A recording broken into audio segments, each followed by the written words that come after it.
Under Charles's 15 years of relentless effort, the Rockefeller family has risen from obscurity to become a true powerhouse. Today, its next generation, each a prodigy in their own right, stands ready to carry on his legacy. 1. Estes Rockefeller, age 15. Born October 10, 1480, Hyuan calendar. Abilities: Mistress of the Tricolored Dominion, Master Swordswoman, superhuman strength, wields the ice fruit power.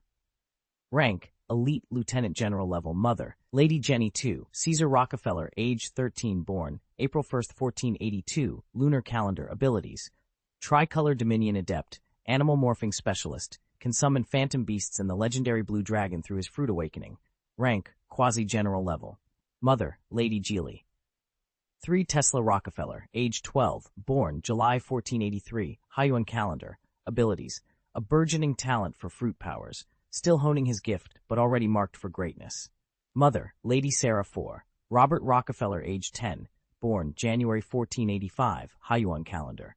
Mother: Lady Sarah V. Sif Rockefeller, age 10, born January 1485. Mother: Lady Sarah. Together, these 5 heirs, shaped by Charles's vision, form the backbone of the Rockefeller dynasty's future strength. Charles Rockefeller has already mastered 2 devil fruits from the natural division, the knowledge domination fruit and the ice fruit. Though only 10 years old, his comprehensive combat rating stands at the colonel level. His mother is Elena. Deidara Rockefeller, the family's 4th son, is also 10. Born in February 1485 by the Hyuan calendar, he commands both the knowledge domination fruit and the hyperbomb fruit. His battlefield prowess earned him a major general's rank at a remarkably young age. His mother is Nell.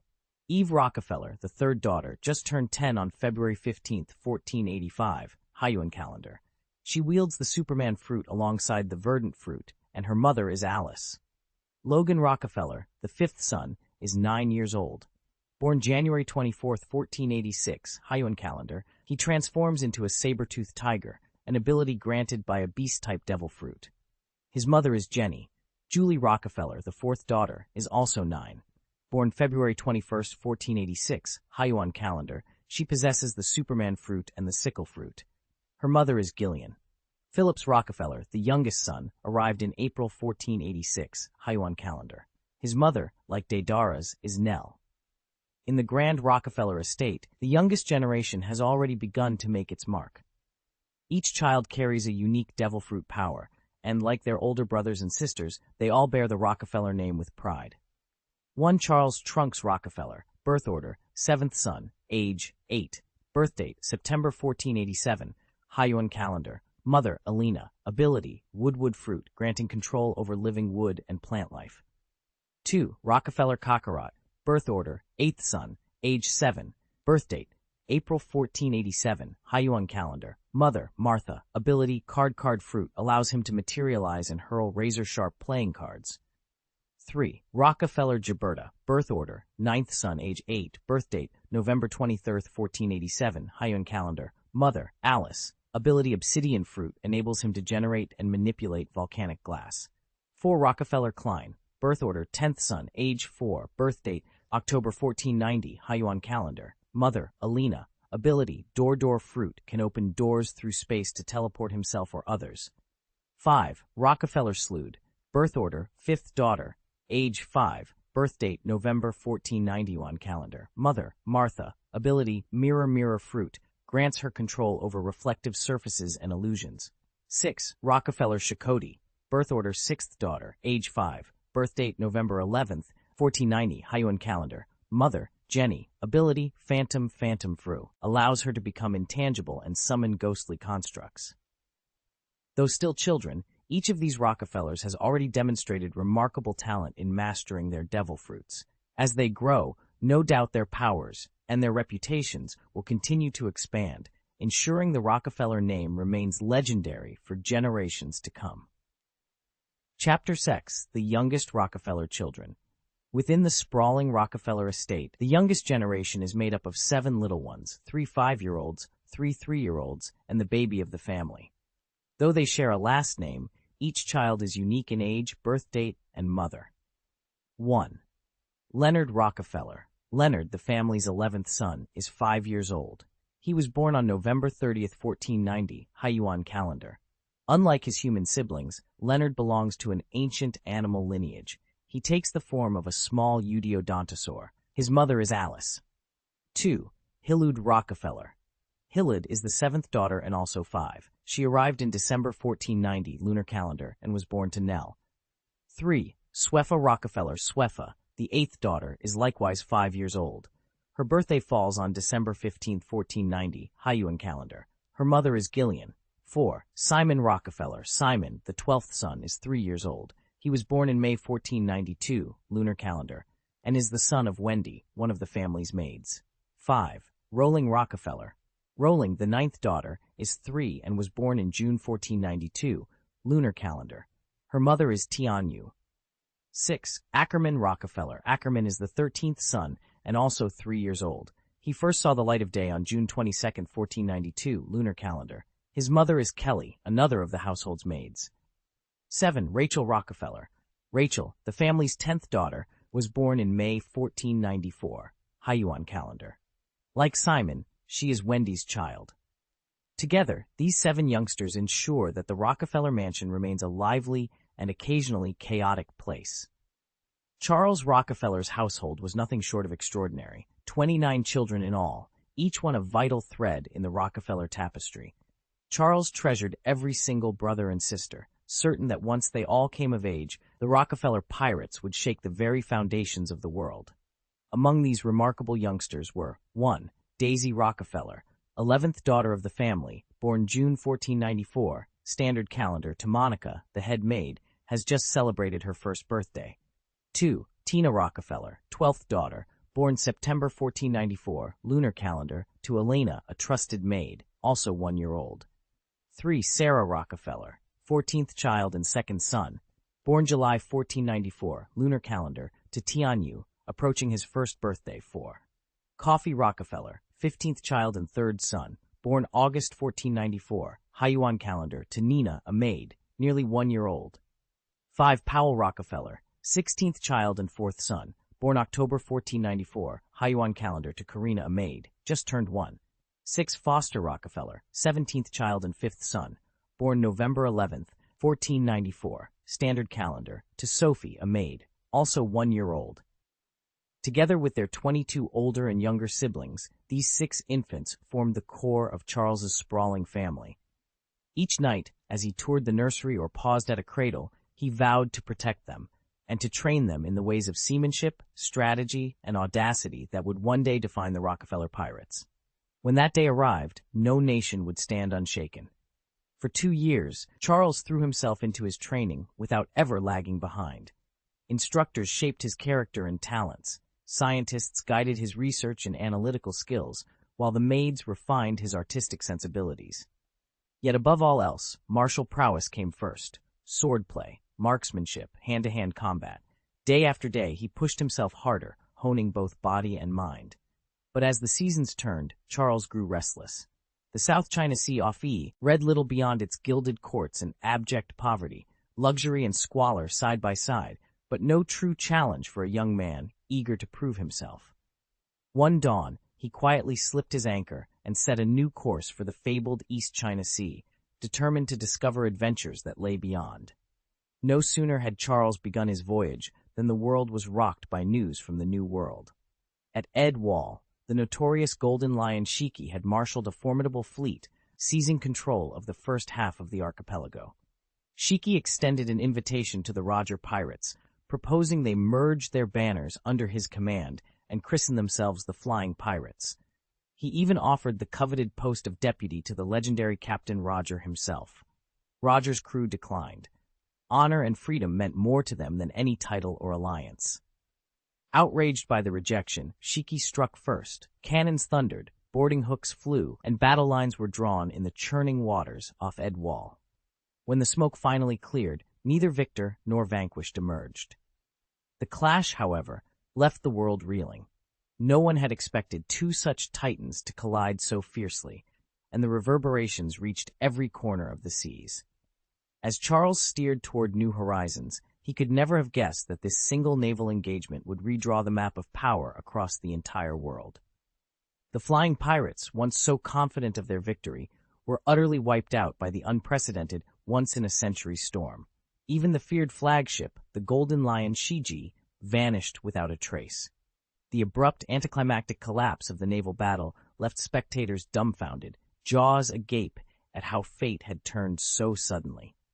When Charles read the dispatches, he could only shake his head in awe, marveling at history's unstoppable power to rewrite itself. Chapter 362, Rogue Town. By the lunar calendar, it was April 1496, exactly 1 year since Charles had set out into the East China Sea.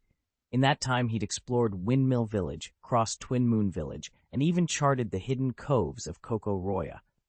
Wherever the main hero party would later travel, Charles had already been there ahead of them, quietly carving his own legend. Along the way, he'd met countless strangers, but few as fascinating as the master swordsmith Kozaburo Shimotsuki. Though his hair had long since turned silver, and he rarely demonstrated his craft these days, his renown remained undiminished. His son, Koshiro Shimotsuki, by contrast, was all youthful fire, a swordsman eager to prove himself. When Koshiro first encountered Charles, there was no hesitation. The young man drew his blade, its name etched along the tang, Hidao, and called Charles out on the sandy shore. Before Charles could even settle his stance, his 16-year-old daughter, Estes, stepped between them. Estes had broken into the swordsman realm at just 14, but without a true rival, she'd grown restless. Now the sight of a worthy challenger rekindled her excitement. With a nod to her father, she accepted Koshiro's challenge on Charles's behalf. Thus began a duel that stretched through sunlit hours and into the glow of lanterns. Inland, the villagers paused their work to watch the two youths circle and strike, blades whispering steel on steel. Don't let their ages deceive you. They moved with the precision and poise of seasoned masters. Yet as dawn neared, it became clear who held the edge. With a final, crisp parry, Estes disarmed Koshiro, ending the fight. Koshiro fell to one knee, respect shining in his eyes. "You are every bit as formidable as I'd heard," he admitted, bowing his head. Estes offered him a hand up, her cheeks flushed with exhilaration. For Charles, watching father and daughter together in that moment was more rewarding than any treasure. Estes had finally found the worthy opponent she'd longed for, right here, in this remote corner of the East China Sea. And so, as the sun rose on Rogue Town, father and daughter stepped forward, ready for whatever new adventures lay ahead. Captain Charles stood on the quarterdeck, arms folded, as Koshiro Shimotsuki paced just beyond his sight. Ever since Shimotsuki's humiliating defeat, at the hands of his own daughter no less, he'd barely spared Charles a glance. Whether it was wounded pride or an inability to accept losing to a woman in the original tale, Shimotsuki had grown unbearably aloof. Charles didn't blame him. He wasn't about to engage in petty quarrels with a man who once looked down on women only to be bested by his offspring. Ahead lay Raga Town, the sleepy harbor settlement on the East Blue that marked the final port before the Grand Line's first half. From the deck of the Queen Rockefeller, the town's cluster of wooden piers, rickety warehouses, and leaning taverns looked much as it must have a decade ago, untouched by the legends that would soon tumble through its streets. 2 years from now, Gol D Roger would pass this way and face his final judgment here. Charles felt a tingle of awe and regret settle in his chest. He'd only met Roger once, at the Battle of the Valley of the Gods 12 years prior, and had frozen at the sight of the man whose very name inspired both fear and hope across the seas. He shook his head to clear the memory. There were other regrets, too, especially about Rox D. Zebek. Charles still felt sorry for him. As the first to betray Rox, he'd unwittingly set in motion a tragedy that had touched so many lives. Guilt, he knew, was a ship's anchor. If he let it sink deep enough, it could hold him back from charting a better course. The wind tugged at Charles's coat, tugging him from his reverie. Below, dockhands were already preparing to lower the gangplank. A few curious townsfolk craned their necks to see the famous pirates of the Rockefeller fleet. "Captain, we need to stock up on fresh water and provisions before we head deeper." Into the great rote came Barrett's brisk voice from behind. Charles turned to face him, a determined spark in his gray eyes. "All right," he said, voice steady. "Lower the boats and sound the siren. Let's show them who we are." With that, the quarterdeck bustled into action, and Roggy Town braced itself for the arrival of pirates destined for legend. Charles nodded. Yes, Dad, but watch yourselves once we reach the island. There's a Navy base nearby. He wasn't really warning Father. He was warning his younger siblings, Robert and Deidara, who were already itching for trouble. Don't worry, Dad. We won't cause any problems, Robert said eagerly. Of course not, Deidara chimed in with a grin. Charles rolled his eyes. Promises like that were about as reliable as a ship with a hole in its hull. The vessel's gangplank clattered against the dock. All right, let's go, Charles announced, pushing ahead of them. They stepped ashore in Rogue Town. The air buzzed with talk of the Rockefeller pirates' arrival. As soon as Charles's group disappeared into the crowded streets, panic gripped the local garrison. In his cluttered office overlooking the harbor, Colonel Locke paced back and forth. What are we supposed to do? He muttered. The Rockefeller pirates have come ashore. Do we defend the town, or do we hide until they leave? Major Elliot, standing at attention by the door, cleared his throat. Sir, with all due respect, our best course may be to ignore them. They've such a fearsome reputation that even Naval Command avoids provoking them. Colonel Locke stopped mid-stride and regarded his subordinate. After a moment's thought, he sighed. You're right. We'll act as though nothing's happened. He tapped his desk bell. A clerk hurried in, quill and blotter at the ready. Draft a notice stating, Colonel of Rogue Town is currently undergoing emergency treatment due to a sudden illness. All inquiries are to be deferred until further notice. Seal it with my stamp. The clerk bowed and hurried away. Colonel Locke exhaled heavily, steeling himself to weather the calm before the Rockefeller storm. Charles strolled through the empty streets of Roggy Town, his ears still ringing with the latest report. Every last Marine in Roggy Town has been ordered back to base to prevent any accidents. Even the most seasoned locals were stunned. Never before had they seen the Navy shrink so quickly at a pirate's name. Just 2 years ago, Charles and his Rockefeller pirates were little more than a curious rumor on the high seas. Now Morgan's news and every tavern gossip had latched onto him. His exploits had spread far beyond the Grand Line, and in many ports, his fame already eclipsed that of the legendary Captain Roger. So long as Roger lived, it seemed the world would speak of Charles first. He reached the town square, a broad circle of cobblestones centered on a lone fountain, its water trickling over mossy stone. 2 years ago, this spot had hosted only fishermen swapping tales and traders haggling over silk. No one could have guessed that one man's deeds would thrust it into the world's headlines. Charles paused at the fountain's edge, studying the gentle swirl of water. Not a single Marine guard remained. The Navy had pulled back in fear of him. Their resources were now tied up elsewhere, locked in a bitter territorial clash with the Golden Lion Squadron in the New World. Shaking his head, Charles turned away from the silent square. Roggy Town had changed, its empty streets a testament to the power of his legend. And as he melted back into the crowd, he knew this was only the beginning. After the recent naval engagement, the most feared sky pirate fleet among the 4 great pirate armadas was almost entirely wiped out. With the aerial threat broken, the Navy seized its chance, sweeping back across the first half of the New World and recapturing key naval bases without mercy. They won't waste resources chasing rumors in the 4 seas, and frankly, the whispers about Charles don't interest them. It's been nearly 6 years since the Rockefeller pirates have shown any real pirate activity. Rumor paints them as aimless drifters rather than sea-roving buccaneers. Meanwhile, talk of the legendary Roger pirates resurfacing in the Grand Line has grown loud enough to reach the Admiralty's ears, and Vice Admiral Garp has been dispatched to hunt down every last pirate, Charles included. Unaware of these sweeping developments, Charles wanders the bustling alleys of Rogue Town, lost in his own thoughts. At his side stroll his longtime companion Deidara and his mischievous son Robert, who's always on the lookout for trouble. Suddenly, Deidara halts and points. Neon lights spill out from a gaudy facade just ahead. Robert, she whispers with a grin, a casino. Want to try our luck? Robert's eyes light up. At the entrance, 2 rabbit-eared hostesses beckon passers-by with fluttering flyers. A casino? He echoes, excitement bubbling in his voice. Let's go see what's inside. And so, under Rogue Town's flickering lanterns, Charles steps toward the casino doors, unaware that tonight's roll of the dice may draw him into conflicts far more dangerous than any battle at sea. "We haven't even had a proper look yet. Let's go inside," Robert said eagerly. He strode forward, shoulder to shoulder with his brothers, and the others quickly fell in step. Their father's voice called after them. "Stay together, no straggling." As they reached the entrance, a loud, piercing invitation rang out. "Hey there, little masters! Want to get rich overnight? Step into Bartholomew's and make your dreams come true." Robert's cheeks warmed at the high-pitched pitch, but curiosity won out. A pair of hostess girls, each dressed in plush bunny-eared uniforms, beckoned them in.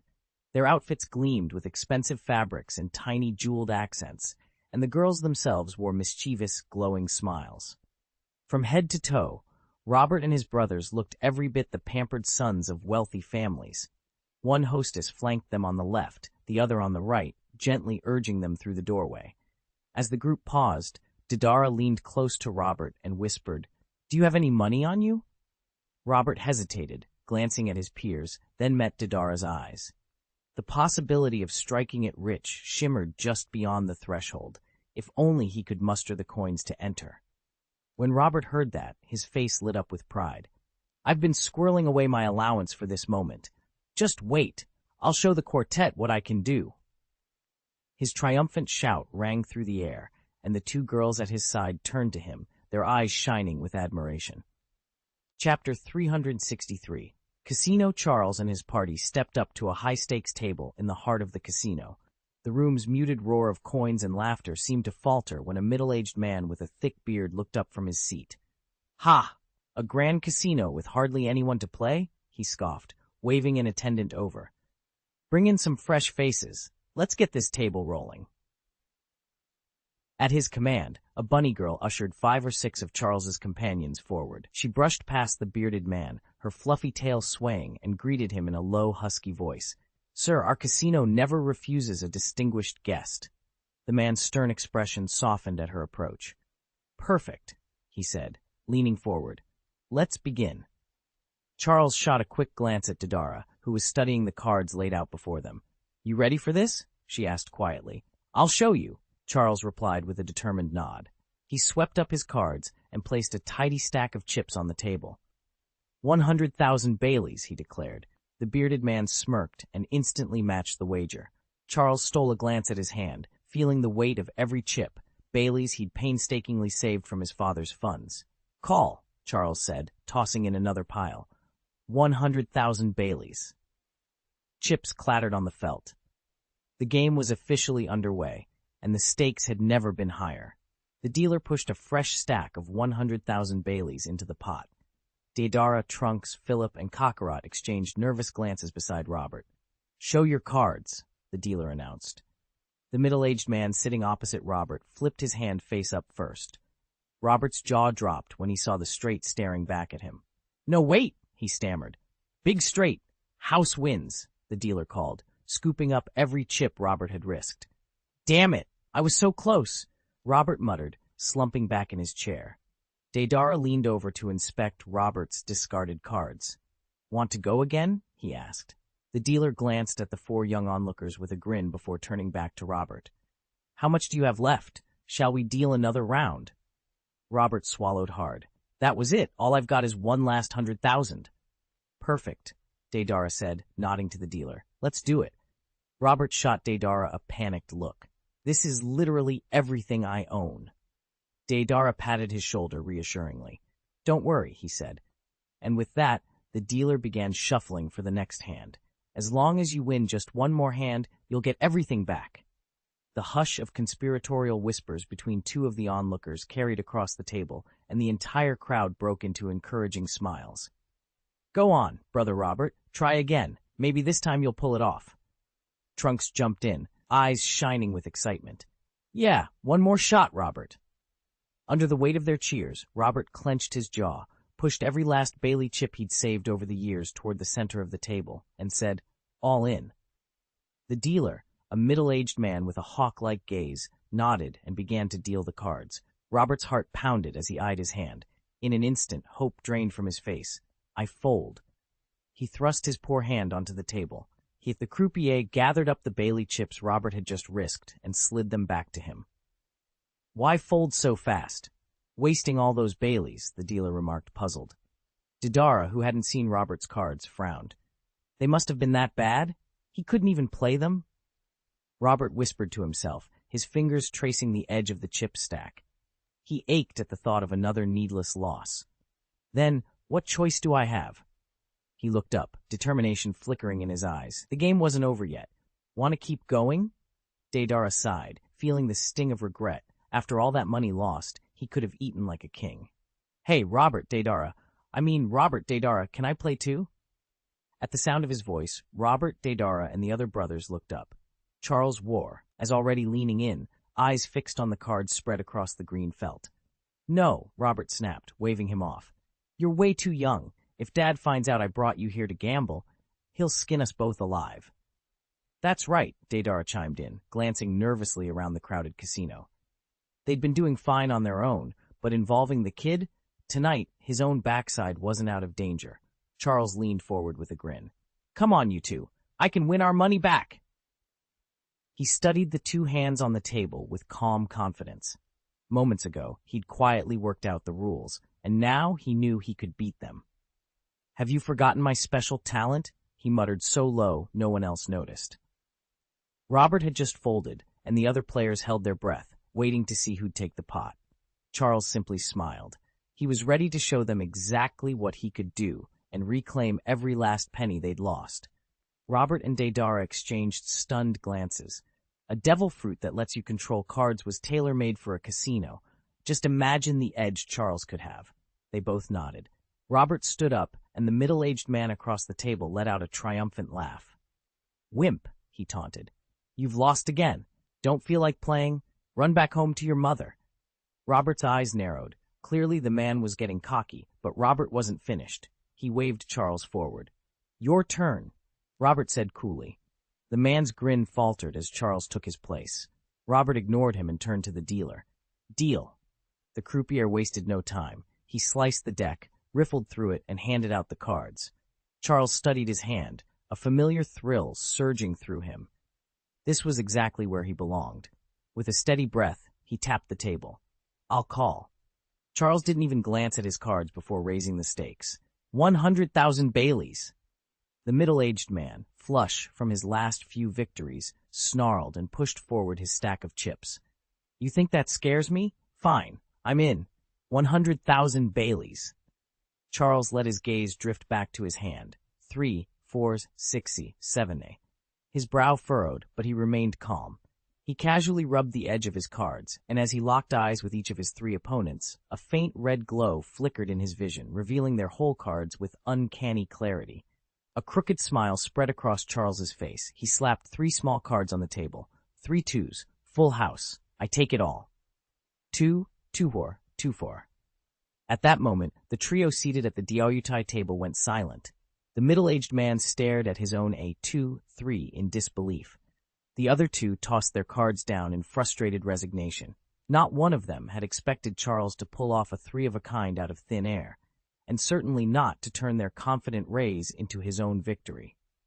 The dealer's eyes widened in surprise as he glanced at the boy before him. Charles had done it, 2 out of 3, and he'd swept the entire pot. With a shake of his head, the dealer pushed every stack of chips across the table. "Ha ha! Charles, you really are my brother's best friend," he laughed. Robert grinned when he saw the piles of chips accumulating in front of him. Nearly 40 in all, he scooped them up and hugged them to his chest, triumphant. Chapter 364, Exposure. "Brother Robert, relax. Tonight we take them all down." Kakarot's voice crackled with the kind of excitement he hadn't felt in months. He slammed his stack of Bailey's chips onto the green felt. "Deal again." The dealer frowned but complied, scooping up the wagered chips. Kakarot caught the man's eye and offered a sly grin. Throughout the next few hands, he studied his own cards and covertly gauged the other 3 players. To keep them off balance, he threw a couple of rounds, only to pounce afterward. With a sudden, devastating flurry of bets, he cleanly swept the middle-aged man across from him, bankrupting him down to his last chip. "Ha! Unbelievable, Kakarot!" Deidara whooped, leaning back as he watched mountains of Bailey's tokens pile up in front of Kakarot. The room buzzed at the turn of fortune. Kakarot let the praise wash over him like water off a duck's back. He swept a stray chip into his hand and caught the dealer's eye again. Mind if we up the ante? The high-stakes table upstairs looks empty. The dealer hesitated for a beat, glancing at the other tables. Finally, he shrugged, waved them forward, and said, "Follow me, gentlemen." Kakarot, Deidara, and Brother Robert rose in unison. As they climbed the narrow stairwell to the casino's second floor, anticipation thrummed through Kakarot's veins. This was where the real action happened, and tonight he intended to clear the table. Charles personally arranged for a private gaming table. From the gallery above, a group of seasoned gamblers looked down and sneered. "What the hell? Since when do kids get to play at the high-stakes tables?" One of them crossed his arms, eyeing Charles and his friends. "Humph, just wait until you cry, uncle, when you lose." Robert, Charles's right-hand man, grinned up at the insult. "Ha! Don't come bawling to your mama when you're flat broke." His companions chuckled. "Easy, Robert," one warned. "We'll see who's laughing in a minute." Charles took his seat at the head of the table with quiet confidence. He nodded to the croupier. "Deal." Without hesitation, the dealer began to distribute the cards. Charles leaned back, a faint smile playing on his lips as he observed the other players. Their initial scorn quickly gave way to tension as hand after hand fell in Charles's favor. An hour later, the gallery had fallen silent until one of the gamblers slammed his fist on the rail. "This is bullshit. You're cheating, kid." Another man, eyes bloodshot with anger, shouted, "Come on, admit it. You've got an angle." The croupier raised both hands to calm them. "Gentlemen, please. All our surveillance cameras are rolling. There's been no foul play." He turned to his staff, voice low but firm. "These boys have almost won 300 million Baileys in just 1 hour. It's impossible to account for luck like that. And yet they're clean." Murmurs rippled through the crowd. The gamblers exchanged uneasy glances, their earlier mockery replaced by grudging respect, and just a touch of fear. "How could you lose without cheating?" snarled the red-eyed gambler, glaring down at Charles across the green felt table. "Screw you," Robert spat. He kicked a chair aside, then yanked a pistol from his holster. "If you can't cover your bets, stay out of the game." Charles braced himself, but before Robert could pull the trigger, a sharp crack echoed through the room. Robert's arm jerked up as a neat hole appeared between his eyes. He collapsed onto the table with a thud. "Anyone who causes trouble in my Bartholomew casino dies," announced a low, gravelly voice from the stairwell. Every head turned.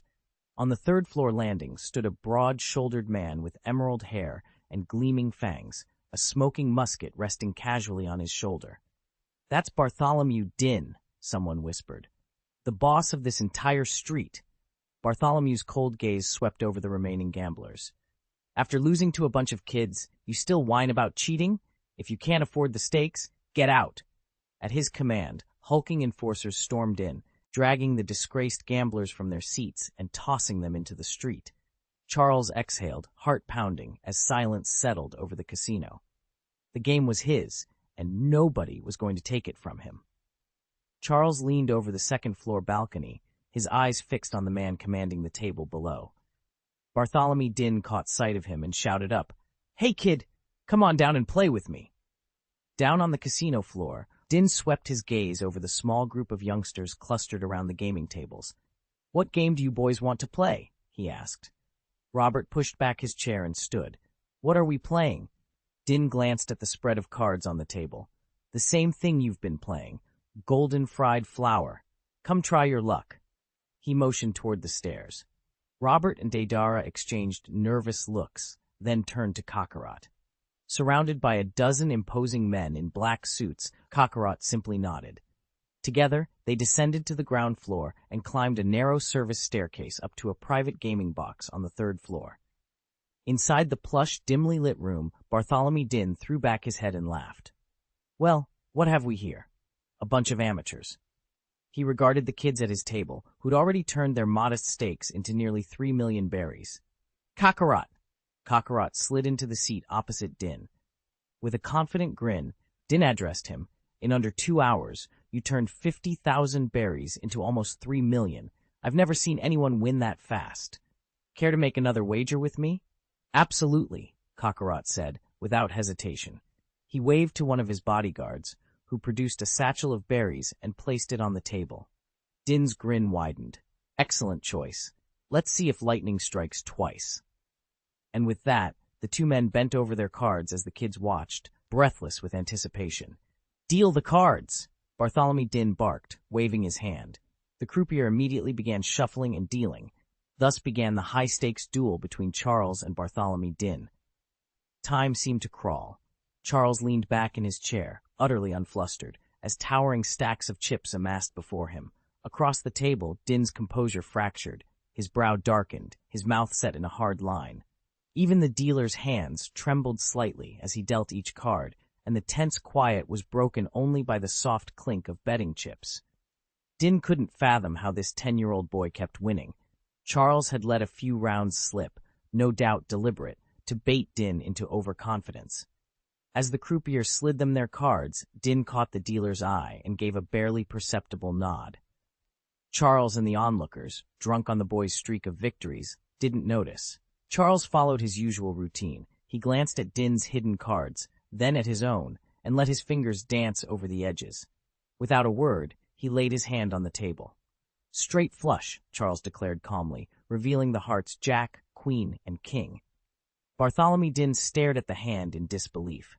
He said nothing as Charles set his cards down, and the room fell utterly silent.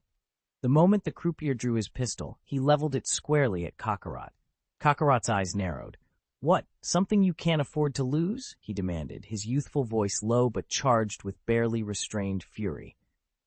At the opposite end of the table, Bartholomew Din said nothing as Kakarot added, "Explain where those hearts came from." With a contemptuous sneer, the croupier swept a small stack of cards onto the felt. The heart suits J, Q, and K, the very cards Kakarot had concealed. Kakarot froze. He rifled through the deck on the table. The hearts were gone. "You nearly fooled me," the croupier hissed. "Attack!" Before the thugs in black could close in, Kakarot flicked a single card like a razor, smashing into the croupier's gun hand. The pistol clattered to the floor. At the same instant, Robert, Kakarot's lieutenant, barked, "Gas mode!" A choking cloud of toxin hissed from Robert's device. The men in black stagger, back, hands clamped over their mouths and noses. "What is this?" they groaned through ragged breaths. Bartholomew Din, face ashen, stared at the swirling vapor. "Get the money off the table, now!" Robert whirled on his crew. "Grab the cash and fall back." Then he leaned over Bailey, who'd been frozen at the edge of the table. "You too, move." Within seconds, Kakarot's allies had vanished into the chaos, leaving overturned chairs and upturned chips scattered across the battlefield of green felt, the poisonous fog settling like a shroud. Chapter 365, Gas Explosion. The steel container was far too small for the kids to use their powers, and Robert, cautious as ever, dared not release the gas at full strength. From inside, Bartholomew Din barked, "You little devils! Get out of there!" He clamped a hand over his nose and mouth. He had no idea what chemical horrors lay in that vapor, but instinct screamed, "Don't breathe it in!" "Quick, shoot them! Kill those brats!" His dozen henchmen fanned out, pulling pistols from their belts. As bullets began to fire, Didara stepped forward, positioning herself between the gangsters and her younger siblings. A master bomber, she was immune to both explosive blasts and gunfire. Bang, bang, bullets hammered into her body like raindrops on metal, and she simply stood there, unharmed. The thugs froze, jaws slack. In their stunned confusion, they loosened the makeshift masks over their faces. In that instant, the gas poured in. Dozens of masked men collapsed, coughing and choking as the noxious fumes filled their lungs. Bang! Robert smashed the container's door open. He hauled Trunks and Kakarot out into the corridor, but their escape hadn't gone unnoticed. Alarms blared throughout the casino. "Stop them! They're getting away!" one lookout shouted, and the casino's guards rushed to intercept. "Don't let them escape! Open fire!" Bartholomew Din's command cut through the chaos like a blade. Immediate as ever, the casino's hired muscle sprang into action, only to find Robert was one step ahead. With a sweeping gesture, he expanded the void realm around them, turning the room into a vacuum of oppressive silence. "Void world," he intoned, clasping his hands together. A ripple of intangible force radiated outward. The enforcers froze, eyes widening as the very air grew thin. Their chests tightened, hands flew to throats. Desperate, they wheezed for breath. Some still managed to squeeze off a shot or two in their final, futile defiance. Robert's focus never wavered, but sweat beaded at his brow. Sustaining the void world was draining him, and every armed thug still breathing meant another drain on his power. He risked exhaustion, and the casino's remaining goons pressed forward, weapons raised. Deidara, now, use that move. At Robert's shout, Deidara finished off the last cluster of attackers behind them and then darted back to Robert's side. The two exchanged a swift glance. In an instant, Robert's form dissolved into a shimmering haze of rarefied gas. "Hold your breath," he warned, voice echoing strangely in the vacuum he'd created. Together, they prepared for the final strike, confident that with the air itself turned against their foes, their victory was all but assured. Trunks and Kakarot both slammed hands over their mouths and noses the instant they smelled it. "A gas explosion," Kakarot warned. Deidara didn't hesitate. As the cloud of gas billowed around him, he thrust a fist forward with all his might. The impact triggered a massive detonation that shattered glass and sent torrents of flame ripping through Bartholomew's casino. In seconds, the entire building was engulfed in fire. Yet in the heart of the inferno, 4 figures remained untouched. Robert had conjured a precise vacuum around their fighting ring. No oxygen, no flames could breach it. Shielded by that invisible barrier, they watched the blaze consume everything beyond their bubble. The shockwave rolled out across Rogue Town. Alarms blared at the naval base. On the roof of the 3-story watchtower, Captain Blitz watched through his binoculars as black smoke and orange tongues of flame coiled skyward from the casino. That has to be Bartholomew's casino," he murmured. Inside the command tent, Colonel Navarin whirled around at the captain's voice. "Sir?" "I don't care who started it," Captain Blitz snapped. "You heard me. Report nothing. Act as if you saw nothing." With that, the colonel yanked the blackout curtains closed and cranked up the radio to mask the distant sirens and screams. Elsewhere in the base's main briefing room, Esdeath frowned, her icy blue eyes tracing the plume of smoke rising over the town.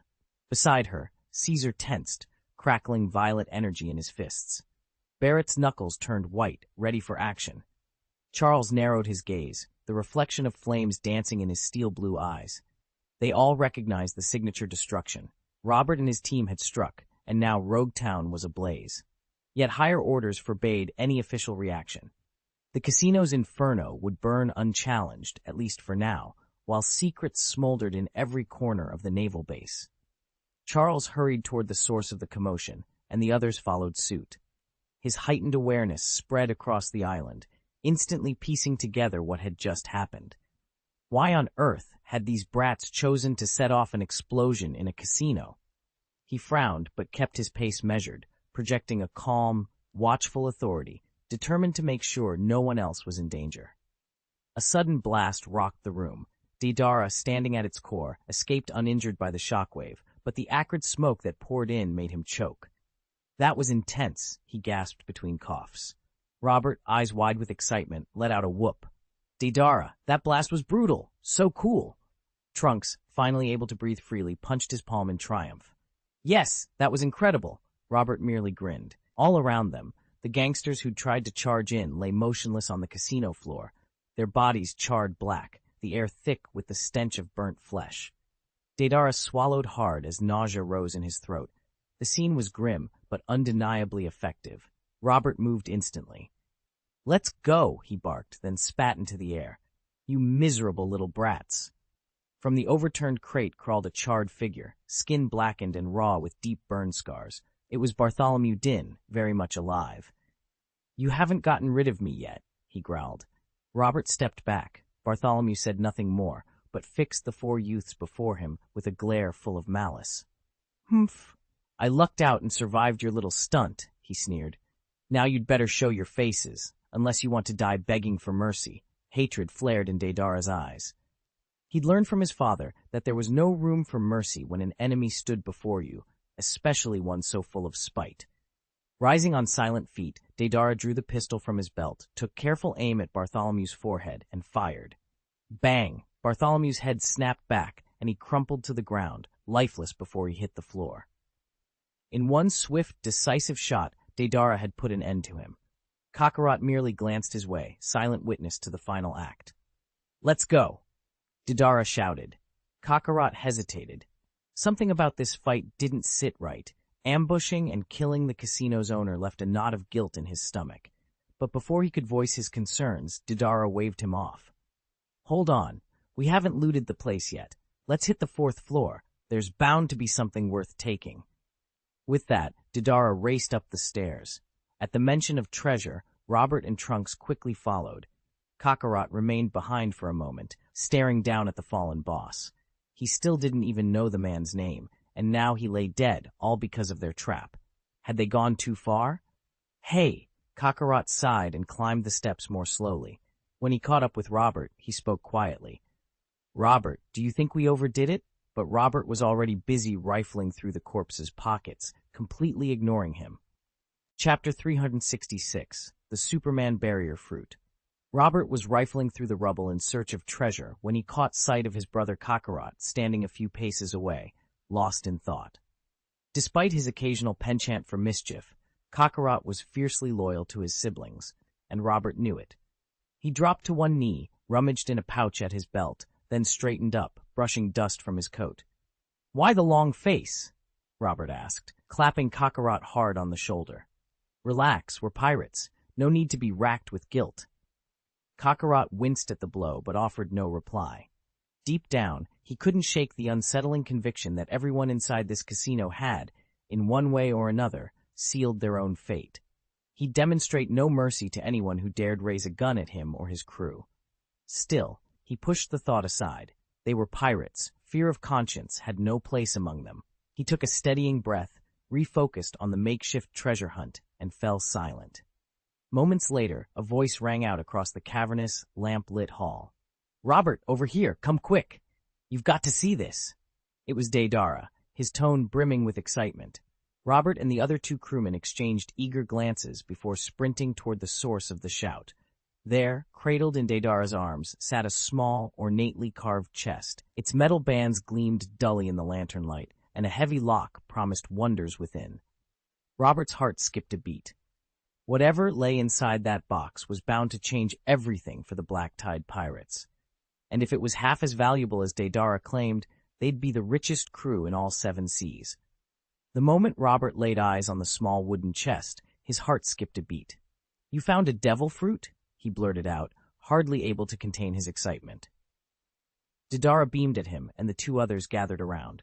"That's exactly what it is, a devil fruit. I spotted it locked away in the captain's safe." "Unbelievable," Robert whispered, already imagining how thrilled their father would be. "Come on, let's open it right now."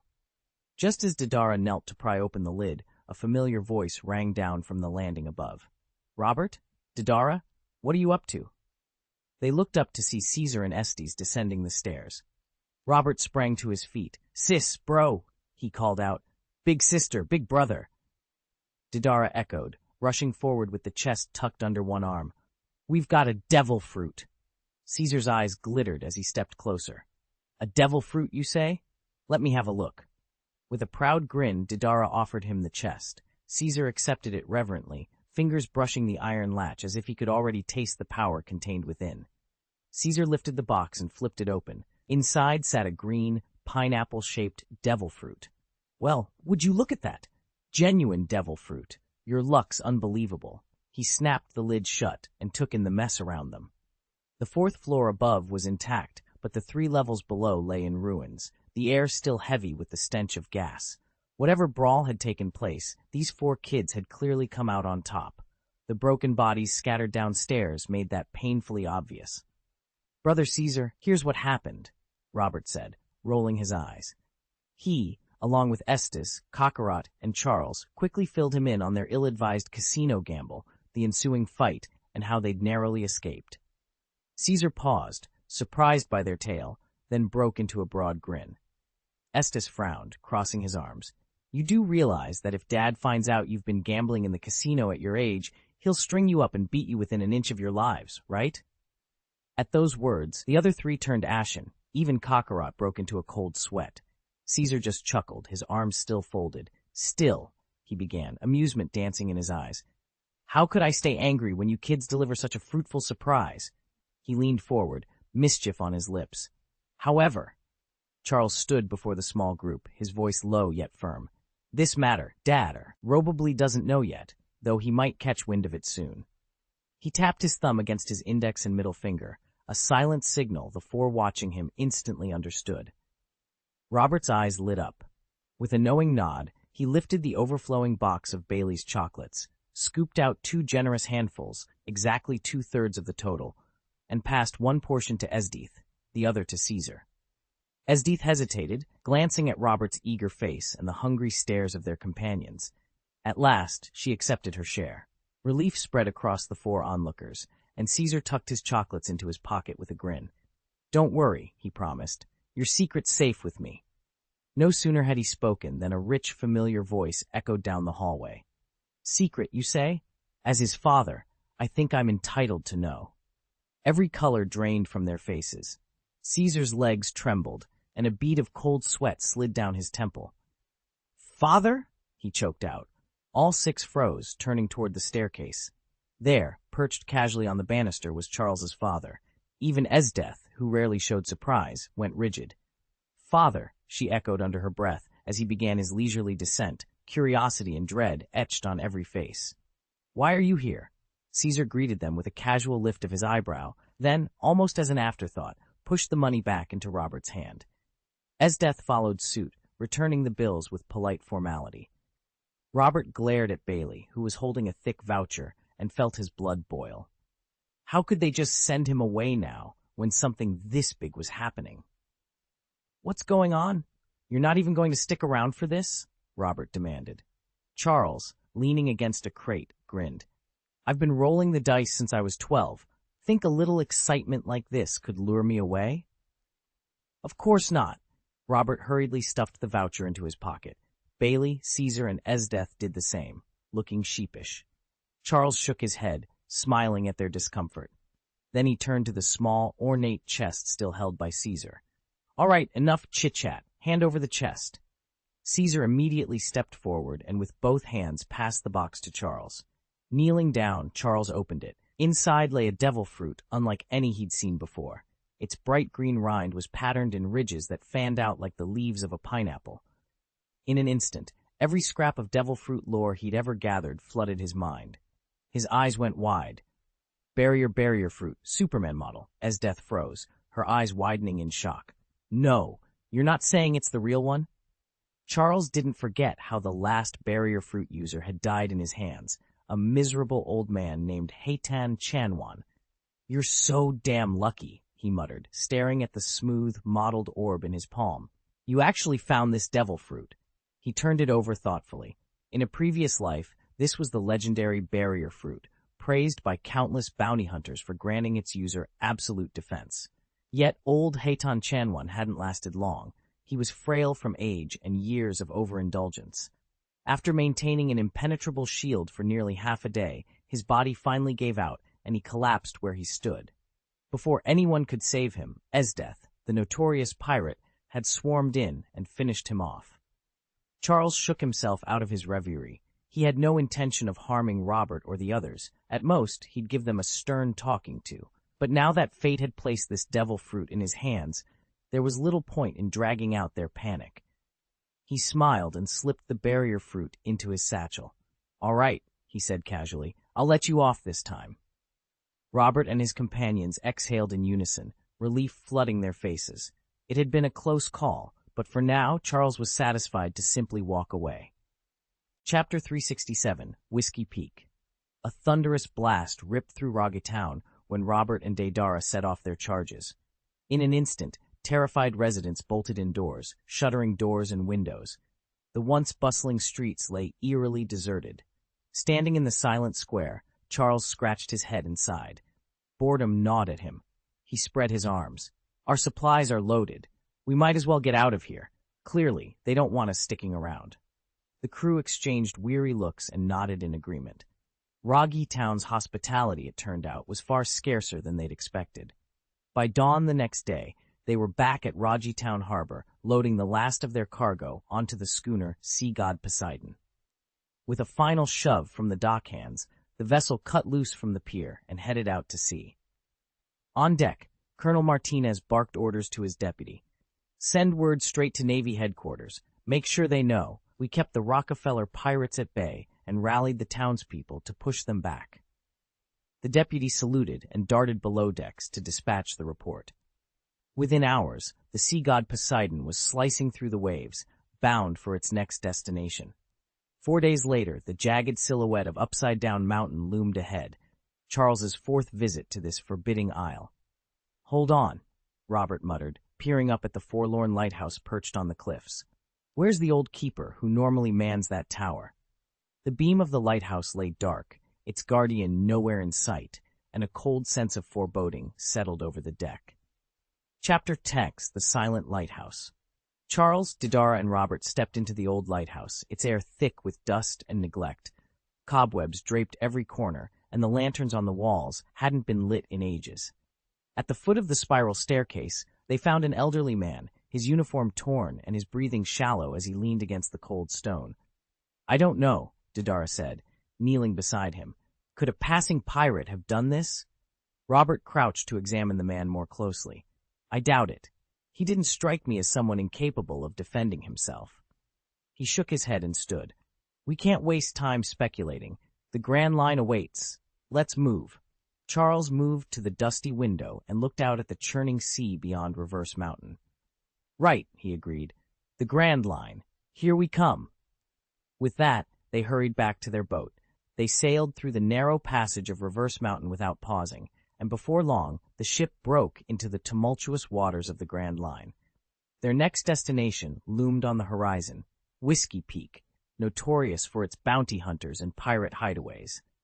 Inside the mountain's crooked tavern, a rowdy crowd of armed hunters and rogues filled every table. Charles, Didara, and Robert claimed a secluded corner and ordered mugs of ale. The din of laughter and clinking glass filled the room, until a burly drunk clambered onto an overturned barrel. "Listen up," he bellowed, slamming his mug for attention. Instantly, the tavern fell silent, every eye fixed on him.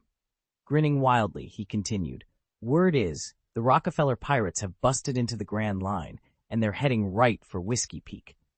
A ripple of whispers ran through the crowd. The drunk raised a finger for emphasis. "And guess what? The Marines have posted a bounty on Rockefeller Charles, 38 million berries for anyone who brings him in." He took a triumphant swig of ale as the hunters exchanged excited looks. Robert leaned toward Charles, voice low. "So that's who we'll find here." Charles met his gaze and nodded. The challenge ahead was clear, and the real adventure was only just beginning. "It's enough to buy a kingdom, and make it yours." In the far corner of the tavern, a boisterous drunkard clicked his tongue, eyes gleaming at the thought of a 3 billion berry bounty. Around him, hardened bounty hunters paused mid-sip, intrigued despite themselves. "Heh," grumbled one lean figure, draining his mug. "You act? You really think whoever lands that prize can topple the world's greatest swordsman? If it were that easy, the Navy would have done it years ago. Remember Charles Rockefeller? He was the one who defeated Admiral Zifa, the black-sleeved admiral, 6 years back." Before the drunkard could retort, a low, commanding voice cut through the room. The reveler glared at the newcomer, his ale sloshing onto the scarred wooden table. Instantly, the tavern's rowdy chatter died down, as if someone had overturned a barrel of ice water. "Ask yourselves," the stranger said, stepping into the lamplight, "if the Navy could eliminate him so simply, why would they dispatch bounty hunters? Those of us around then still speak of the Battle of Weeping Ghosts and Gods, 6 years ago this very month.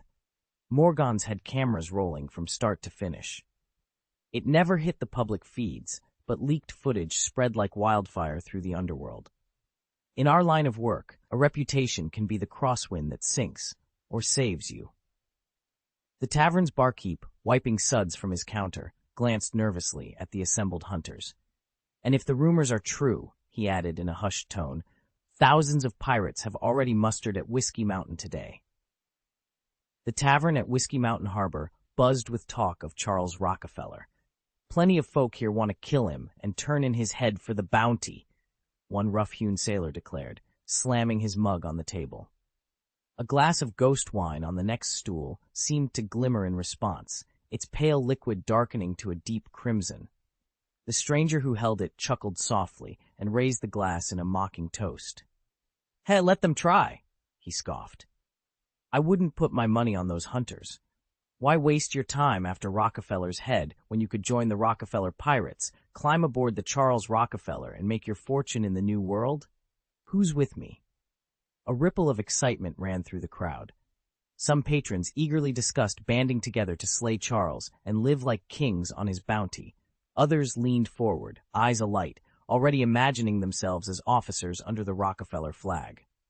By the candlelight, the tavern had split into two camps, those thirsting to claim his head and those itching to set sail with him.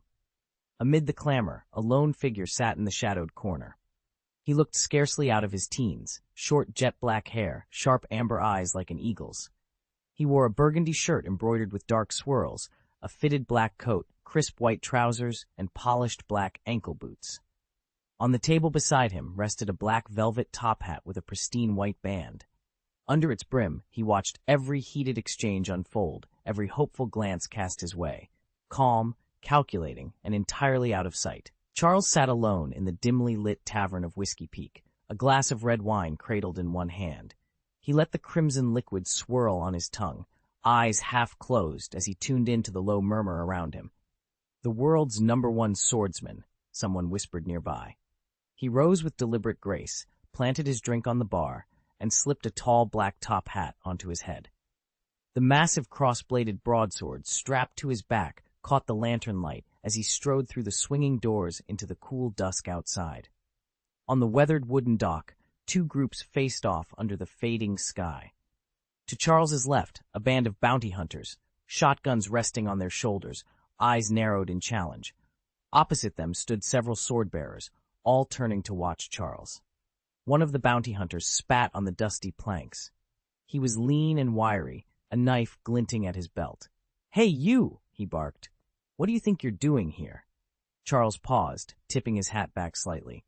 "I have business," he said smoothly. The hunter laughed. "Business? This is Whiskey Peak, our territory. You can't just walk in as you please." A second bounty hunter leveled a rifle at Charles's chest. "Out of our way, or you'll answer to Captain Rockefeller." Charles's eyes flicked to the rifle, then back to the hunters. His hand drifted toward his sword's hilt. "If you want to speak to Captain Rockefeller," he said quietly, "you'll have to go through me first." "That's right," the knife wielder shouted, stepping forward. "Show us what you've got." A tense silence fell over the dock as both sides squared off, the first sparks of conflict ready to fly. Chapter title: Whiskey Peak. A horde of greedy bounty hunters dared to challenge the world's greatest swordsman. Behind him, countless junior bladesingers, his devoted followers, raised their swords and roared in unison.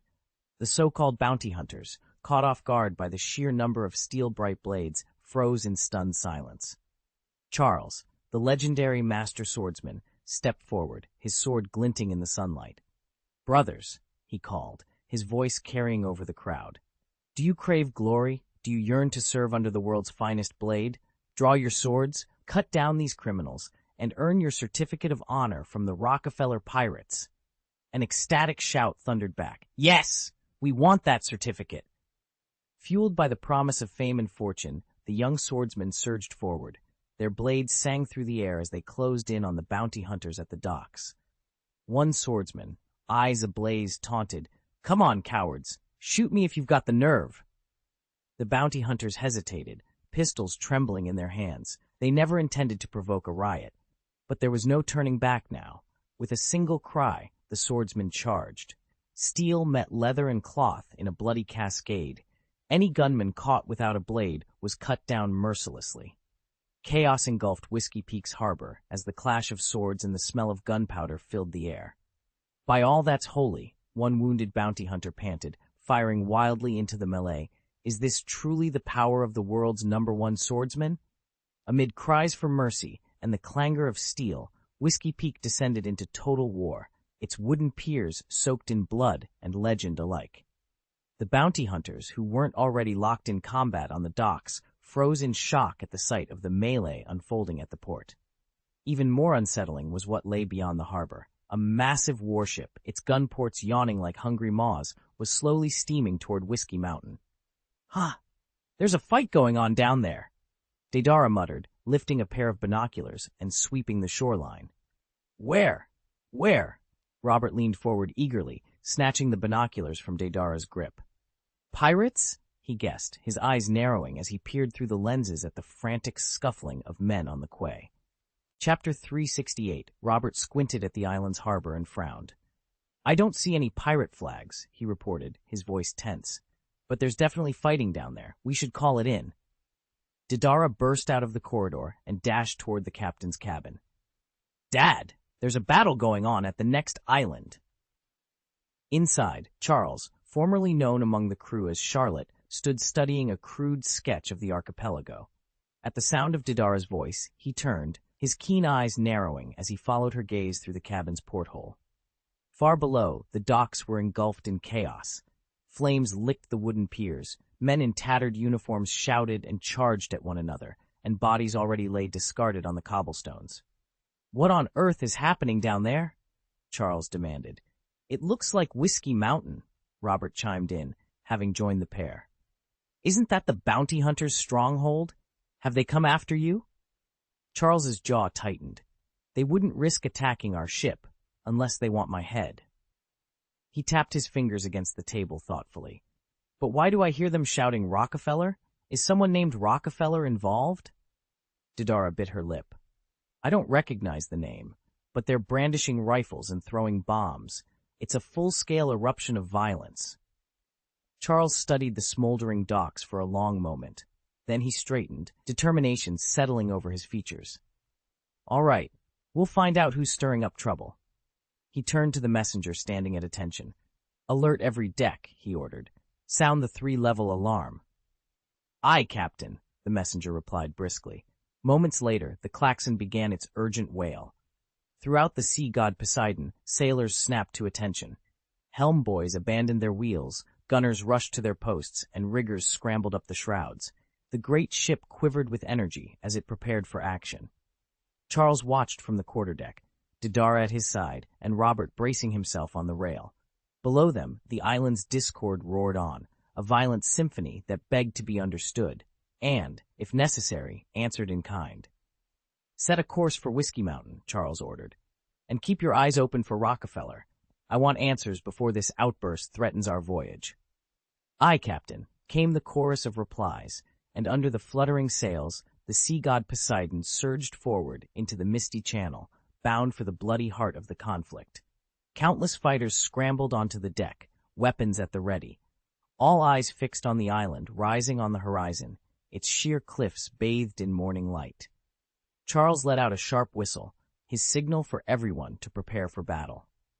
Now that he was no longer the lone ace, he'd handed day-to-day command to Estes and Barrett.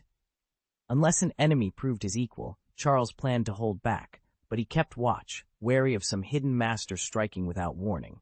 Over the years, he'd learned never to underestimate the solitary tyrants who still lorded over their own patches of ocean, pirates who shunned the great voyages and ruled remote ports as mini-empires. "Look! Over there!" The sharp-eyed lookout pointed to the distant sails. "It's the Rockefeller pirates, and their captain, the world's greatest swordsman, is with them." In an instant, every man followed his gaze to the incoming fleet. The sea air trembled with anticipation, until a gruff voice cut through the hush. "No mercy! Cut down every one of those dogs! We won't let that so-called greatest swordsman set foot on our island." Steel rang against steel as the crew rushed to their positions, tension crackling in the salt-sprayed air. The stage was set, and on one side stood Charles, his calm eyes betraying both caution and quiet confidence. On the other, the feared Rockefeller pirates pressed ever closer, their legendary captain ready to prove his unmatched skill. "Charles Rockefeller, disembark!" A fierce battle erupted on the docks. At first, a handful of port guards had fought half-heartedly, but that all changed in an instant. Renewed by unseen orders, they surged forward with steel in hand. Within moments, the skirmish was over. 500 or 600 swordsmen swept the quay clean, then fell into 2 immaculate ranks, blades at the ready, waiting to greet the illustrious Rockefeller pirates. Aboard the sea god Poseidon, the pirate crew, who had just braced themselves for a fight, stared in stunned silence at the perfectly ordered formation lining the shore. The gangplank clattered down, and a booming voice carried across the water, "Welcome to the Rockefeller Pirates." At once, the 500 or 600 swordsmen roared their greeting in unison. Charles felt his head spin. What was all this for? When had he earned such an honor guard?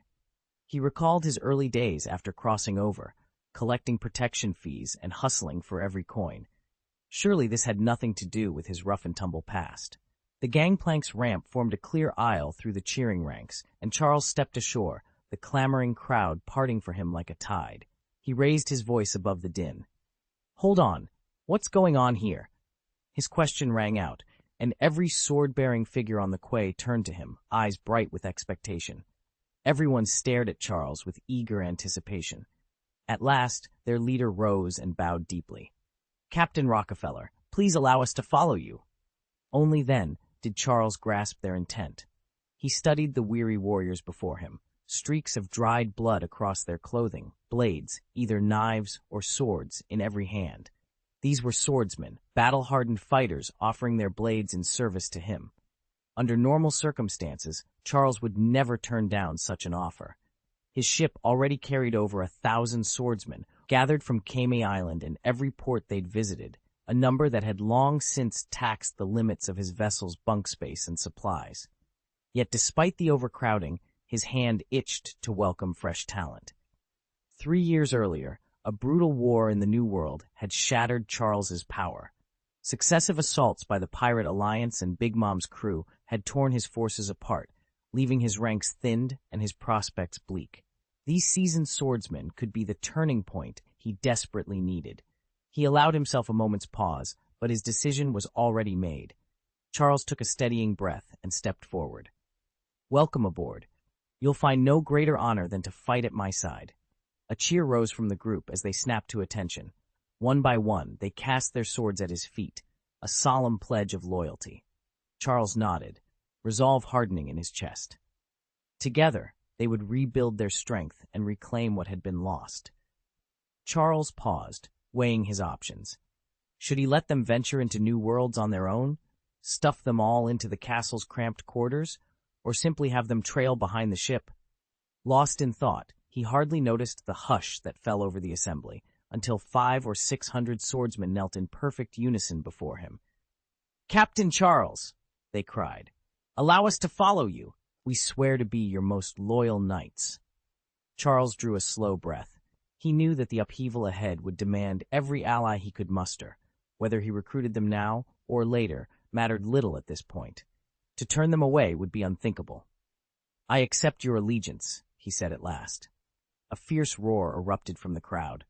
"Long live the Rockefeller Pirates! Long live Captain Rockefeller Charles!" echoed across Whiskey Mountain. Charles smiled and opened his arms wide. "Welcome aboard. Let the celebration begin." The mountain trembled with another thunderous cheer. Yet amid the jubilation, a few onlookers exchanged uneasy glances, sensing that this was only the beginning.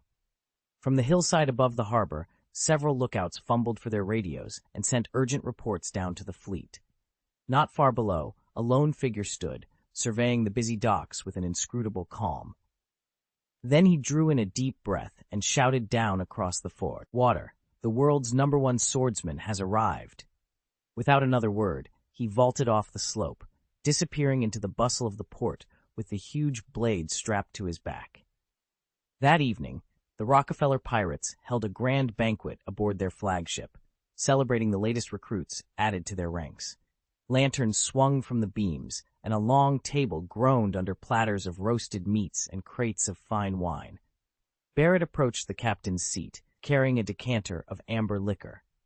"Captain," he said, pouring 2 glasses, "how should we assign quarters to our new crew members?" Captain Charles, formerly known under a different name, but revealed now as a young man with a talent for both strategy and swordplay, paused to study the dozen hopefuls gathered at the far end of the table. Their clothes were worn, but their eyes bright with expectation. "We're taking them with us into the new world," Charles announced, his voice steady. Barrett's brow furrowed. "Sir, that's extraordinarily bold. The Navy won't simply let us pass unchallenged. They'll have patrols lying in wait along that route. If we try to bring all of them through, how do you plan to ensure their safety?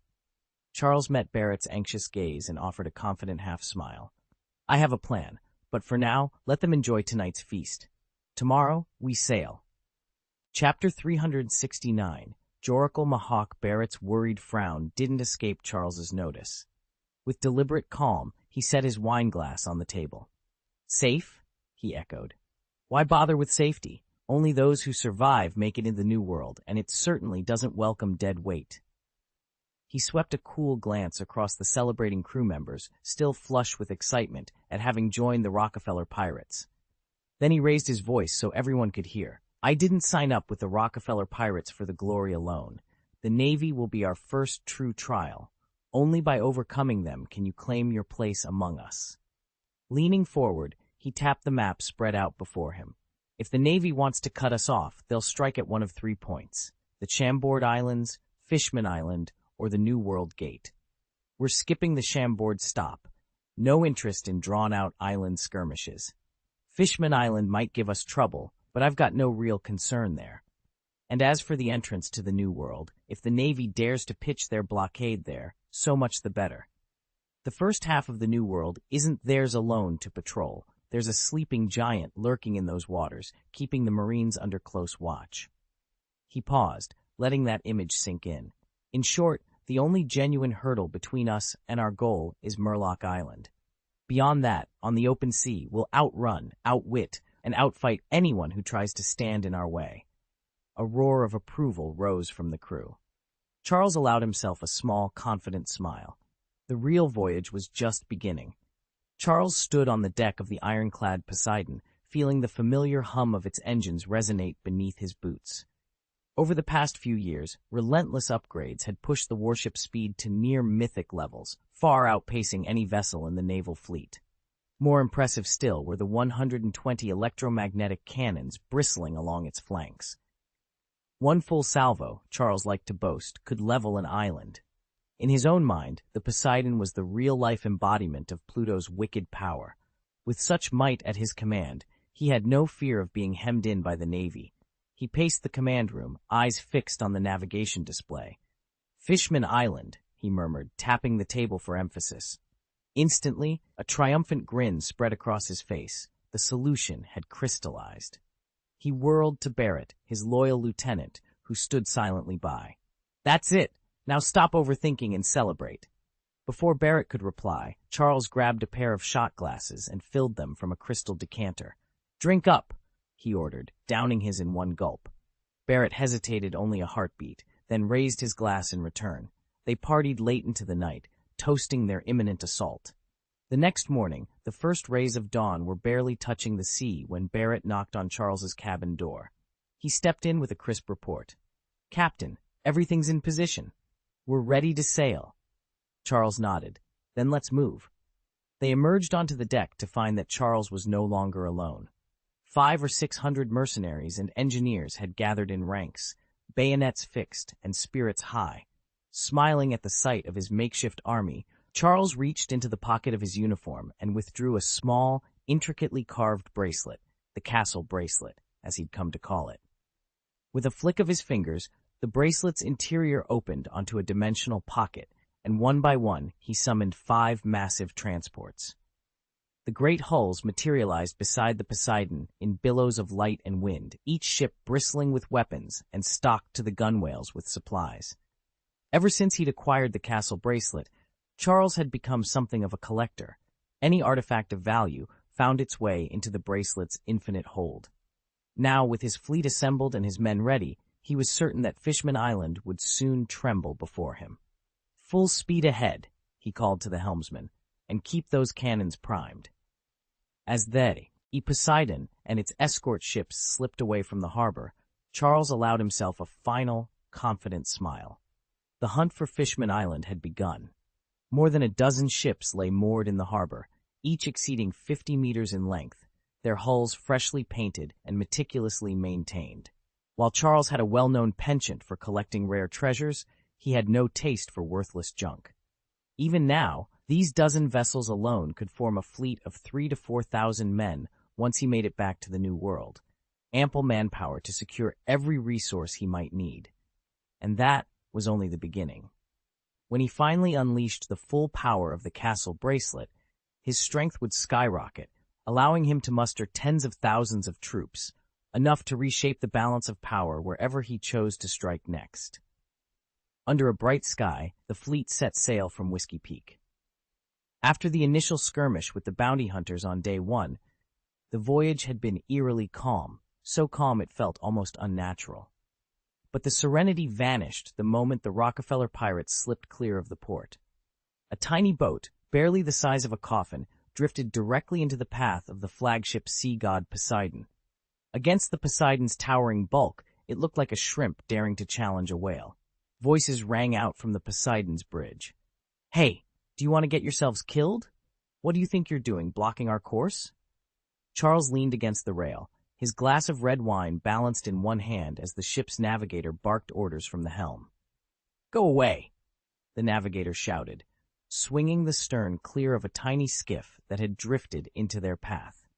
On that skiff sat a lone figure, head bowed beneath a black top hat, a massive cross-shaped sword slung across his back. Something in Charles's chest tightened. He stared, transfixed by the man's impeccable posture and the gleam of that extravagant blade. "Jorakla Hawkeye Mihawk?" he murmured. In the legends, Mihawk was the greatest swordsman in the world. Here, though, the swordsman's face was still rounded with youth and innocence.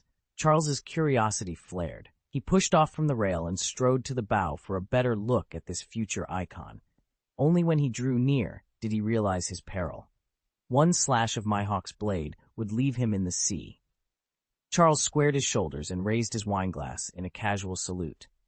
"Boy," he called, voice laced with amusement, "what are you doing out here? Looking for a quick death?" At the insult, the silent swordsman lifted his head. His eagle-sharp eyes snapped open, locking onto Charles. In a single, fluid motion, he drew the crossed sword from its sheath, the steel singing as it cleared the scabbard. Then Mihawk stepped forward, each movement precise and deliberate, the promise of danger clear in every measured stride.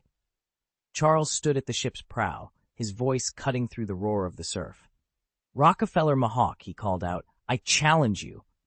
At once, dozens of sailors swarmed the deck to see what was happening. When the captain himself, Jorakle Mihawk, caught wind of a mere lad daring to confront him, he threw back his head and laughed.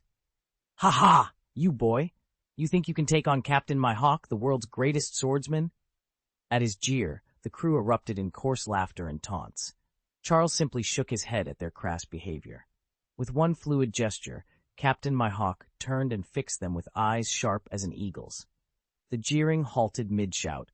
Every man on deck felt as though those cold, unblinking eyes could strip flesh from bone.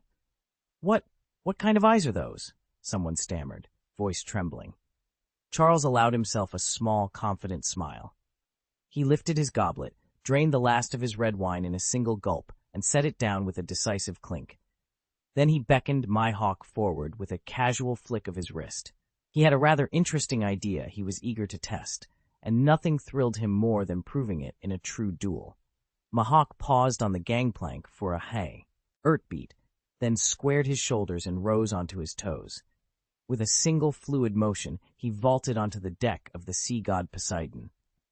The snap of his landing drew a hush over the dozen or so Rockefeller pirates arrayed around him.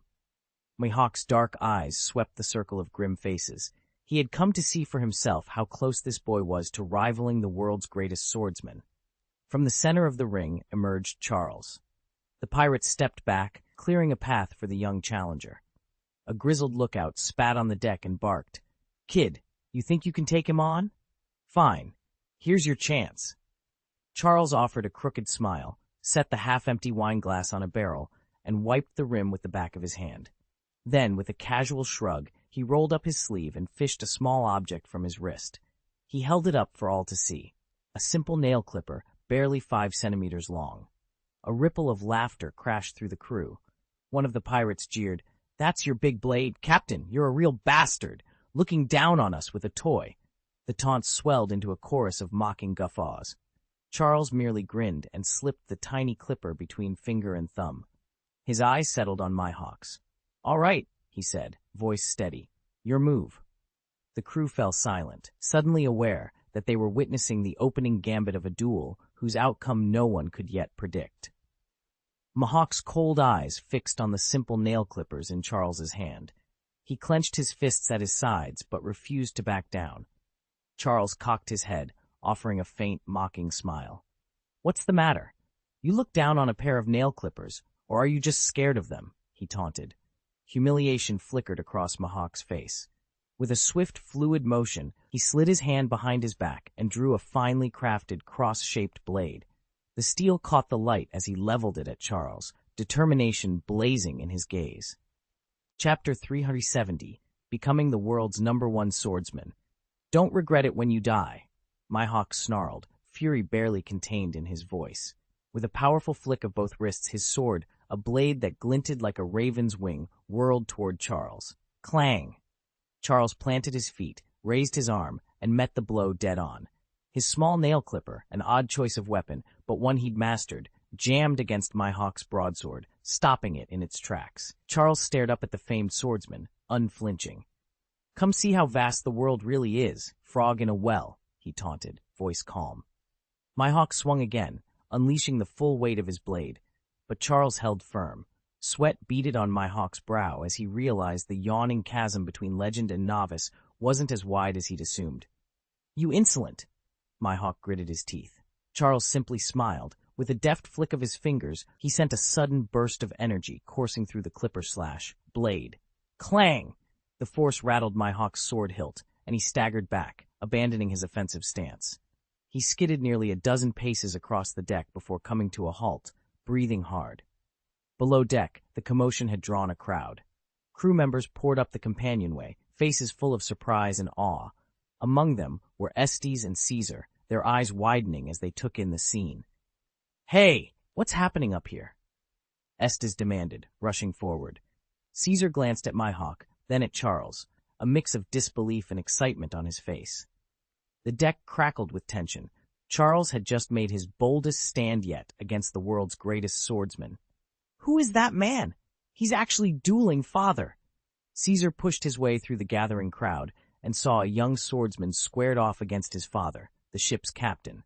A nearby crewman leaned in and whispered, "Young master, this brazen fellow claims he can take the captain, and the captain's agreed to face him."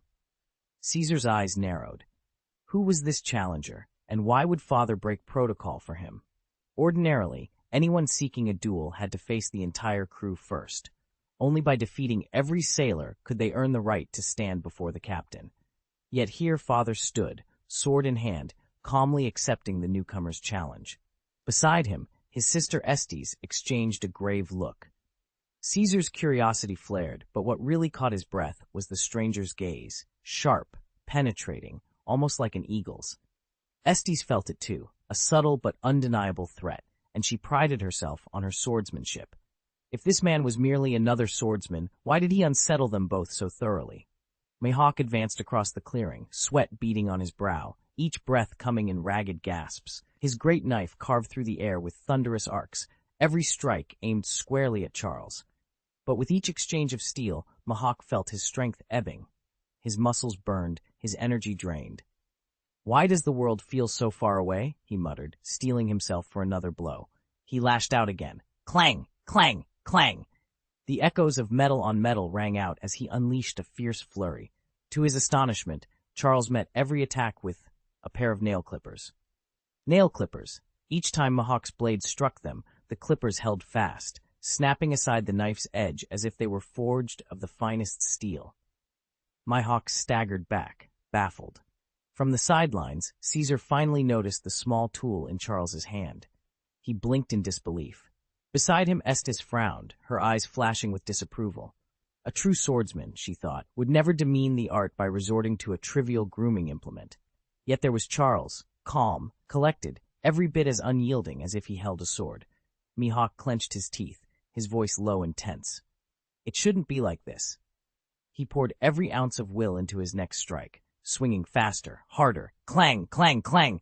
But again, Charles's nail clippers absorbed the shock, parrying the knife with effortless precision. A cold rage flay. red in my hawk's chest. "I've spent my life swinging swords," he growled, "not playing games with clippers." He forced in another furious swing. Clang! Yet once more, Charles simply met the blade, the clippers snapping shut and guiding the knife harmlessly aside. My hawk froze, panting, unable to land so much as a scratch. Embarrassment and fury warred in his eyes as he stared at the unassuming tool that had bested him. His attacks grow more intense. Charles exhaled, tension coiling in his chest. Though he held his position, he could feel every blow from my hawk's broadsword growing sharper, more ferocious. The master swordsman's skill was evolving before his very eyes. With a quick glance toward Esdesh, of all contenders, only she might match my hawk, Charles steeled himself. "I will become the world's greatest swordsman," he vowed. My hawk's roar split the air as his blade descended in a lethal arc toward Charles's head. Clang!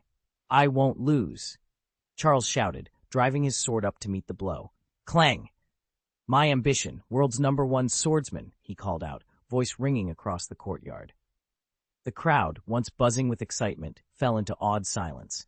Over and over, my hawk's strikes thundered down. Over and over, Charles met them, pushed back, then surged forward again. His unyielding spirit echoed in each clash of steel. "That faith," one swordsman whispered, "he will be the greatest one day." Spectators exchanged looks, respect dawning in their eyes. "Why does he chase the title of world's best?" someone asked. "What good is unrivaled strength?" another challenged. A third answered softly, "Because the truly powerless have nothing to lose." As the murmurs faded, Mahawk struck once more, clang, and Charles held firm, sweat beading on his brow, but resolve burning even brighter than the courtyard torches. Charles braced himself and lunged with unexpected force. Ha! My hawk stumbled backward, his mighty broadsword wavering in trembling hands. He recovered instantly, pivoting to slash at Charles's dagger. Charles met the blade with unwavering focus. In one fluid motion, he closed the distance and drove his dagger into my hawk's shoulder. My hawk's golden eyes narrowed like an eagle's. When he heard the sharp crack of steel, he felt blood trickle down his arm. One crimson drop splashed onto the deck, but he refused to yield. He planted his feet, lifted his broadsword high, and stood his ground. It wouldn't budge. Charles pressed his blade deeper. "You really expect me to let this blade find your heart?" he challenged. My hawk's gaze never left him.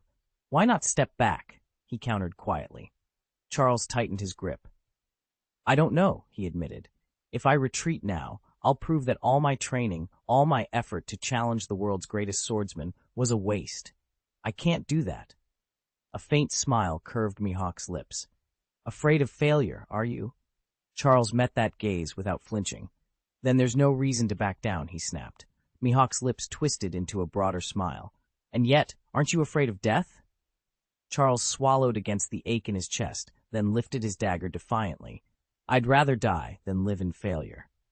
Chapter Gex, Duel of the World's Greatest Swordsman. Mihawk tilted his head back, a cold smile curving his lips. How splendid, dying with joy. Charles stared at him, desperate to see the slightest flicker of fear. But Mihawk's eyes remained calm and untroubled. Swallowing his disappointment, Charles slowly slid his small dagger back into its sheath. "Boy," Mihawk said softly, "state your name." Ignoring the blood trickling from his own wound, Mihawk's voice carried a fierce intensity. "Dracul Mihawk," he declared, his gaze never wavering. Charles's jaw clenched. "Dracul Mihawk, I will remember that name. I carry the world's most fearsome blade, and with it, I will cut down the greatest swordsman alive." In a swift, fluid motion, Charles drew the 7-star sword. Its emerald sheen caught the dying light, casting long shadows across the clearing. "Prove your worth, or die trying. I'd rather face death than fail." Mihawk's eyes flashed. "Very well, boy. Show me what the so-called world's #1 swordsman can do." Charles hefted the 7-star sword and cried, "Demon Slash!" A vibrant green arc of energy streaked toward my hawk. In response, my hawk raised his black-bladed sword and met the attack head-on. Their blades collided with a resonant crack, steel against supernatural steel, and the echo rippled through the air. When the light dimmed, Charles staggered back, chest heaving. My hawk lowered his sword, gaze calm as ever. "Your technique falls short." Charles's pulse thundered in his ears. He had just tested the limits of his greatest power, and found it wanting. "Is this the strength of the world's finest swordsman?" he whispered. more to himself than to my hawk. But my hawk said nothing, simply sheathing his blade with the grace of someone who has never known defeat. And in that silence, Charles understood. His journey to surpass the greatest had only just begun. Chapter 371, Drum Kingdom. Mihawk rose to his feet with deliberate slowness, the slash across his chest forgotten. He turned calmly, slipped his sword back into its scabbard on his back, and stretched his arms wide. "A wound in the back is the greatest disgrace for a swordsman," he declared, a faint smile on his lips. His composure in the face of death sent a shiver through every pirate on deck. "Sublime," Caesar muttered under his breath. The others nodded, eyes wide. "He's the most handsome man I've ever seen," Robert admitted. At the bow, Charles Rockefeller met Mihawk's unwavering gaze. With a single fluid motion, Charles swept his blade in a powerful arc. A spray of blood heralded the blow, and the world's greatest swordsman was hurled through the air. Mihawk crashed onto the deck of his coffin-shaped ship. Even upside down, he managed to prop himself on one elbow, broadsword in hand. "Wait just a moment, young man," Charles called, sheathing his blade as he strode forward. "I am Charles Rockefeller.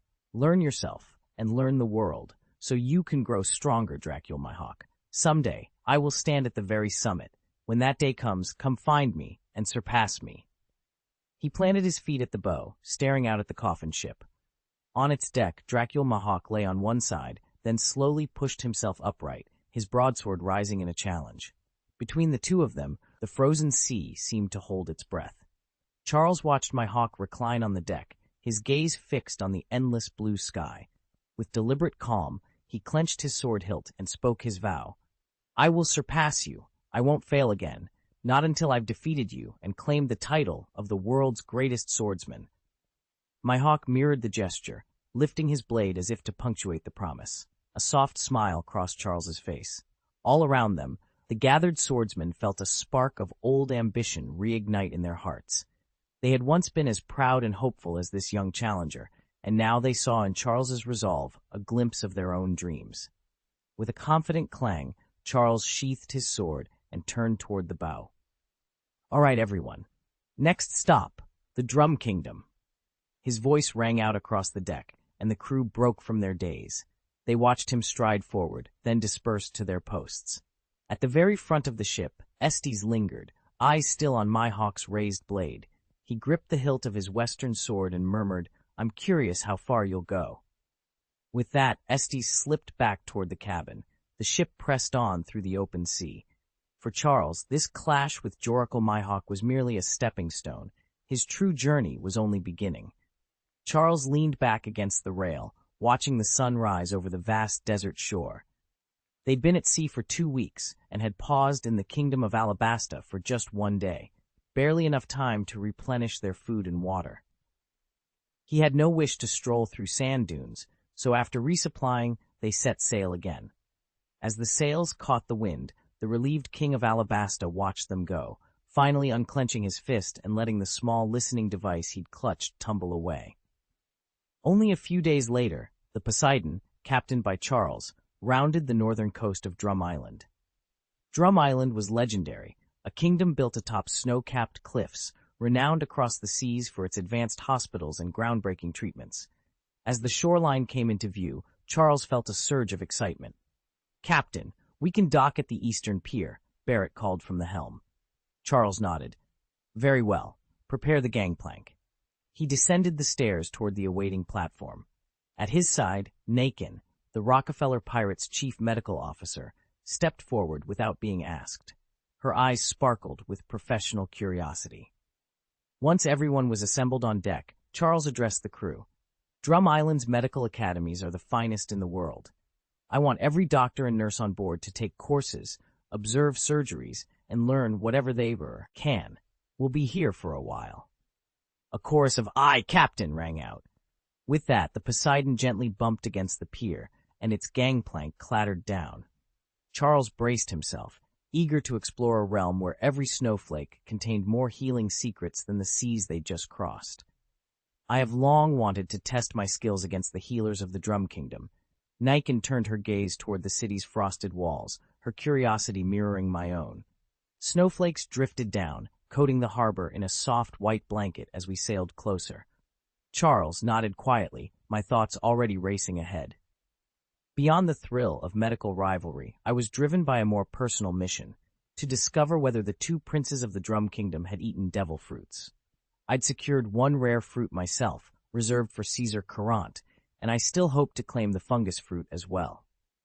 As for the remaining devil fruits, zone, human, and the ordinary kind, I would leave those matters to chance. After all, the first two fruits had clearly fallen under Drum's care, and the so-called everyone's fruit had simply been swallowed by Chopper during his woodland wanderings. Its location remained a mystery, and reports suggested it was neither powerful nor worth the fuss of a full-scale search. The last thing I wanted was to draw the attention of the world government.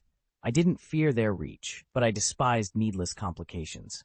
When we pulled into port, the assembled crowd parted before us.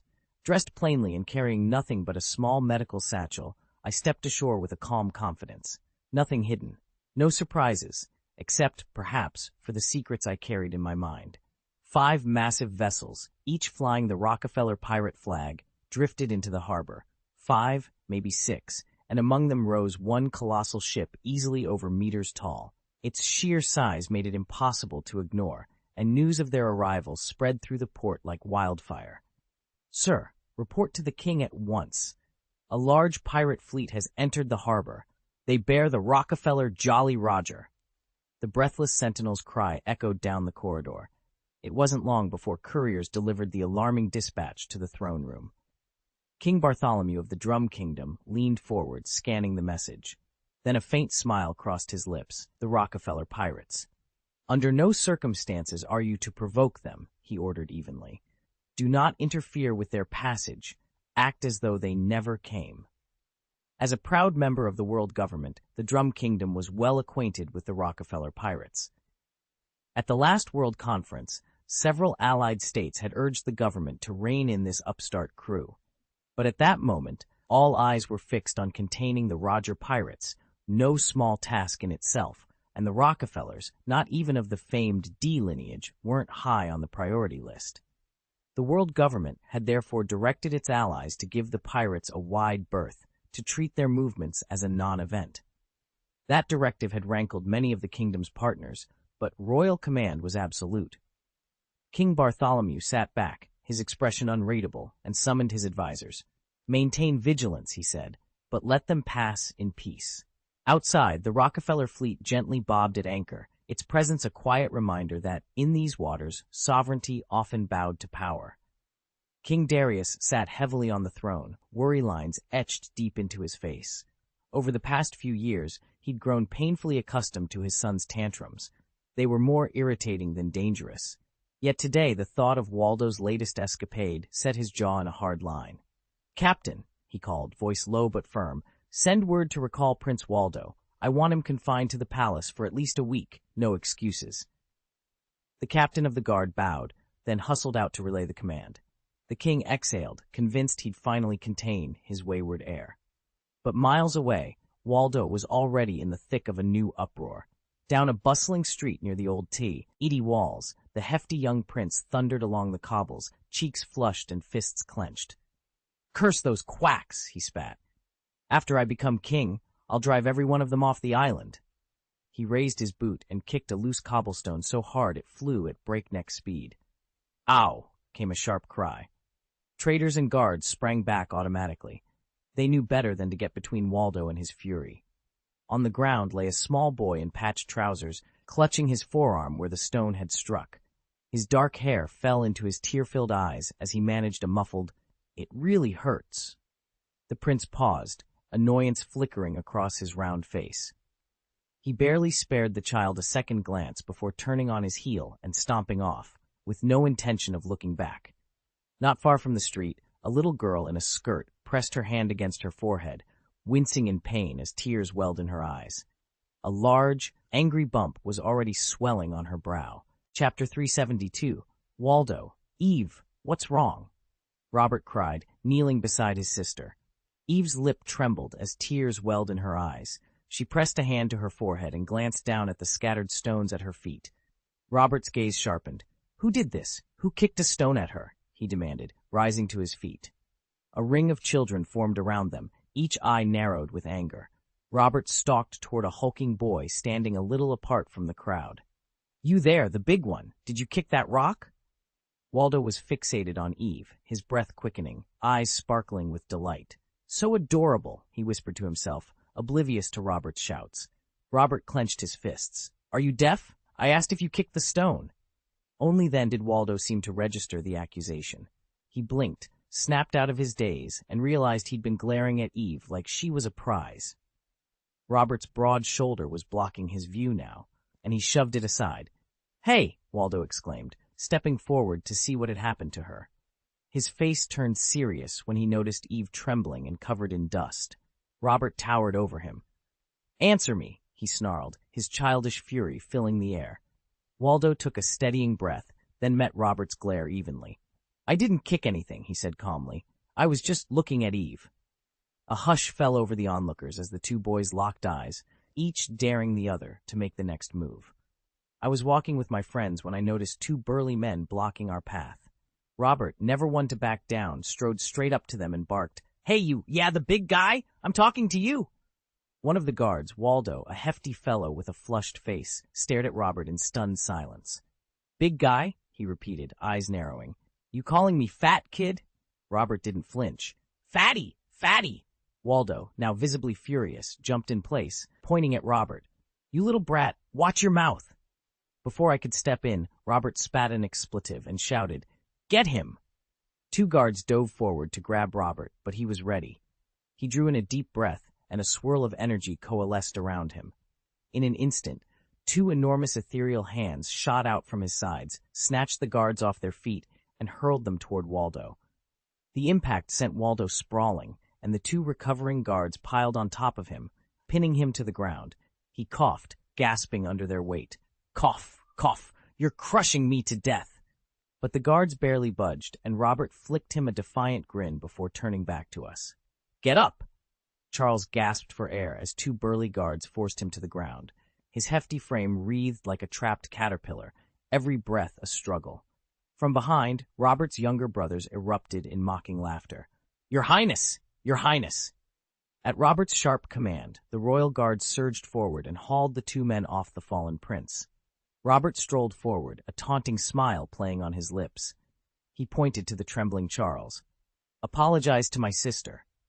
His voice was calm, but carried an unmistakable edge. The guards helped Charles to his feet. His cheeks burned crimson as he glared at Robert, then turned away from the little girl standing beside him. "You insolent brat! How dare you make a mockery of me? I swear I'll see you tortured for this." Robert's easy smile vanished. His eyes darkened with cold intent. "If you won't mind your manners and show proper respect, perhaps a lesson is in order." He gestured subtly, and the guards raised their spears until each child in the courtyard cowered from the iron tips. The memory of Charles's earlier humiliation still stung them, and none dared step forward. Robert advanced slowly, the malice in his gaze as sharp as any blade. The courtyard fell silent, every eye fixed on the young prince who defied him. Robert drifted forward, wreathed in curling tendrils of green smoke that filled the chamber with a sickly, acrid stench.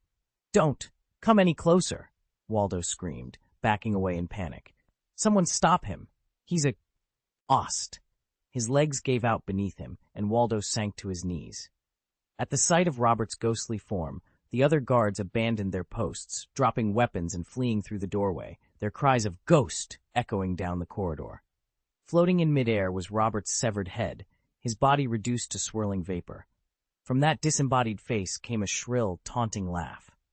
"Stay back!" he ordered, voice cracking like ice. Tears streamed down Waldo's cheeks as he scrambled backward, desperately digging his heels into the marble floor. But Robert advanced with an otherworldly calm, the green haze shifting around him like living smoke. Suddenly, Robert paused and sniffed the air. Wrinkling his nose, he glared down at Waldo. "What on earth?" His voice trembled with disgust. "You reek of filth." With a final sneer, Robert recoiled 10 paces, hovering in that spot as Waldo whimpered on the floor below, utterly paralyzed by fear. Robert stared in horror as Waldo, pale with fright, lost control of his bowels. Urine and feces seeped through his trousers, seeping into the snow beneath him. He had never felt such loathing for anyone, It's revolting, Didara muttered, pinching his nostrils. He's so scared he's even soil himself. Someone finished with a sneer. The group circled Waldo like scavengers. Isn't he a prince? One boy whispered. A royal, trembling like that? Sif blinked, her face paling. A prince? Oh no, we can't cause trouble for him, Father said. Robert cut her off with a firm wave. Relax, Sif. Look, he was the one who started this. First kicked our sled, then he struck Eve on the head. If he hadn't provoked us, none of this would have happened. Eve rubbed the growing bump on her forehead. I'm okay, she assured Sif with a brave smile. A little ice and I'll be fine. Sif exhaled, relief washing over her. She glanced at Robert. Thank you. Robert's gaze swung back to Waldo, who sat rigid and trembling. A flash of anger flared in Robert's chest. How dare you lay a hand on my sister? At his command, Sif swept her arms through the frigid air. Snowflakes whipped into sharp, stinging shards that streaked toward the cowering Waldo. He shrank back, the color draining from his cheeks as the ice-cold missiles found their mark. And in that moment, the stark winter clearing echoed with the desperate whimpers of a prince and the fierce vindication of a brother. The Drum Kingdom lay buried beneath a blanket of fresh snow, each street and rooftop gleaming in the winter light. To Sif, the swirling flakes felt as comforting as tucking into a warm bed on a freezing night. With a casual flick of his wrist, he summoned a torrent of giant snowflakes and sent them hurtling toward the young prince. Charles was engulfed instantly. Snow piled up around him until only the top of his head peeked out of the drift. Prince Charles, his sister Eve gasped, dashing forward. Are you all right? Please tell me you're all right. A muffled chuckle came from beneath the snow. I'm fine, Charles called back, voice muffled. You'd think I'd freeze solid, but nope, still kickin'. Sif frowned at the mound. Underneath that pristine layer of powder lingered a foul stench, excrement trapped by the snow. With another effortless gesture, he compressed the snow into a tight, icy sphere, wrapped it in a scrap of cloth, and tossed it to Eve. Press this against his forehead, he said. It'll ease the pain. Thank you, Eve murmured, kneeling to apply the makeshift ice pack. Charles groaned as the cold bit into his brow, then sat up, brushing snow from his hair. Ugh, he grumbled. That was disgusting. Really kills the mood. Sif glanced down the street. Come on, there's a side alley with better stalls. Let's move. Robert, one of the junior palace guards, watched the encounter from nearby. He stayed just long enough to see Charles free himself from the snowdrift, then hurried back to the palace with the other guards. Breathless, he reported to his commander. Sir, an unknown individual targeted his Hig, Ness, in the market square. With snow magic, no less. The commander's eyes narrowed. An attack on the prince? Assemble the patrol at once. Find whoever did this. Come on, hurry up and give him your support. Chapter 373, Revenge Repaid. The city guards of the Magnetic Drum Kingdom fidgeted with unease. Their own prince had been beaten in the capital streets, right in his own territory. At the first alarm, squads of armed guards sprinted into the frigid air, halberds and swords at the ready. Before long, they reached a mound of snow piled high across the cobblestones. Atop that snowy hill was only one thing to be seen, the prince's round face, streaked by tears and red with cold. Hurry! He's in danger, someone cried. As they closed in, a foul stench hit them. Even through their thick cloaks, they recoiled. This was no assassin's trick, but the unmistakable odor of human humiliation. Suppressing their disgust, the captain reached out, grasped the prince under the arms, and hauled him free with a loud crack of snow falling from his robe. Once Charles stood upright, snowflakes drifted from his tangled hair. He whirled on the captain, fury flashing in his eyes. You idiots! He snarled, and delivered a sharp slap across the captain's cheek. Why are you so late? Why didn't you stop them? The captain's hand flew to his burning face. Forgive me, your highness, he stammered, eyes cast low. Prince Charles brushed snow from his sleeves and leveled a cold stare at the assembled guards. Every man shivered, some from the cold, most from the wrath in his voice. Sound the call for every available guard. I want those insolents brought to justice. They will answer for this disgrace. A tremor passed through the ranks. None dared appear tardy or cowardly again. As the soldiers scrambled to obey, Charles turned away, his cloak swirling. In his mind, his vengeance had already begun to take shape. As soon as the alarm sounded, the city guards sprang into action. They'd received word of an affront to His Royal Highness, and nobody dared linger near the prince any longer. All around them, the streets of Drum's capital emptied in moments. "That way, north," Prince Valdor barked, pointing down a narrow lane.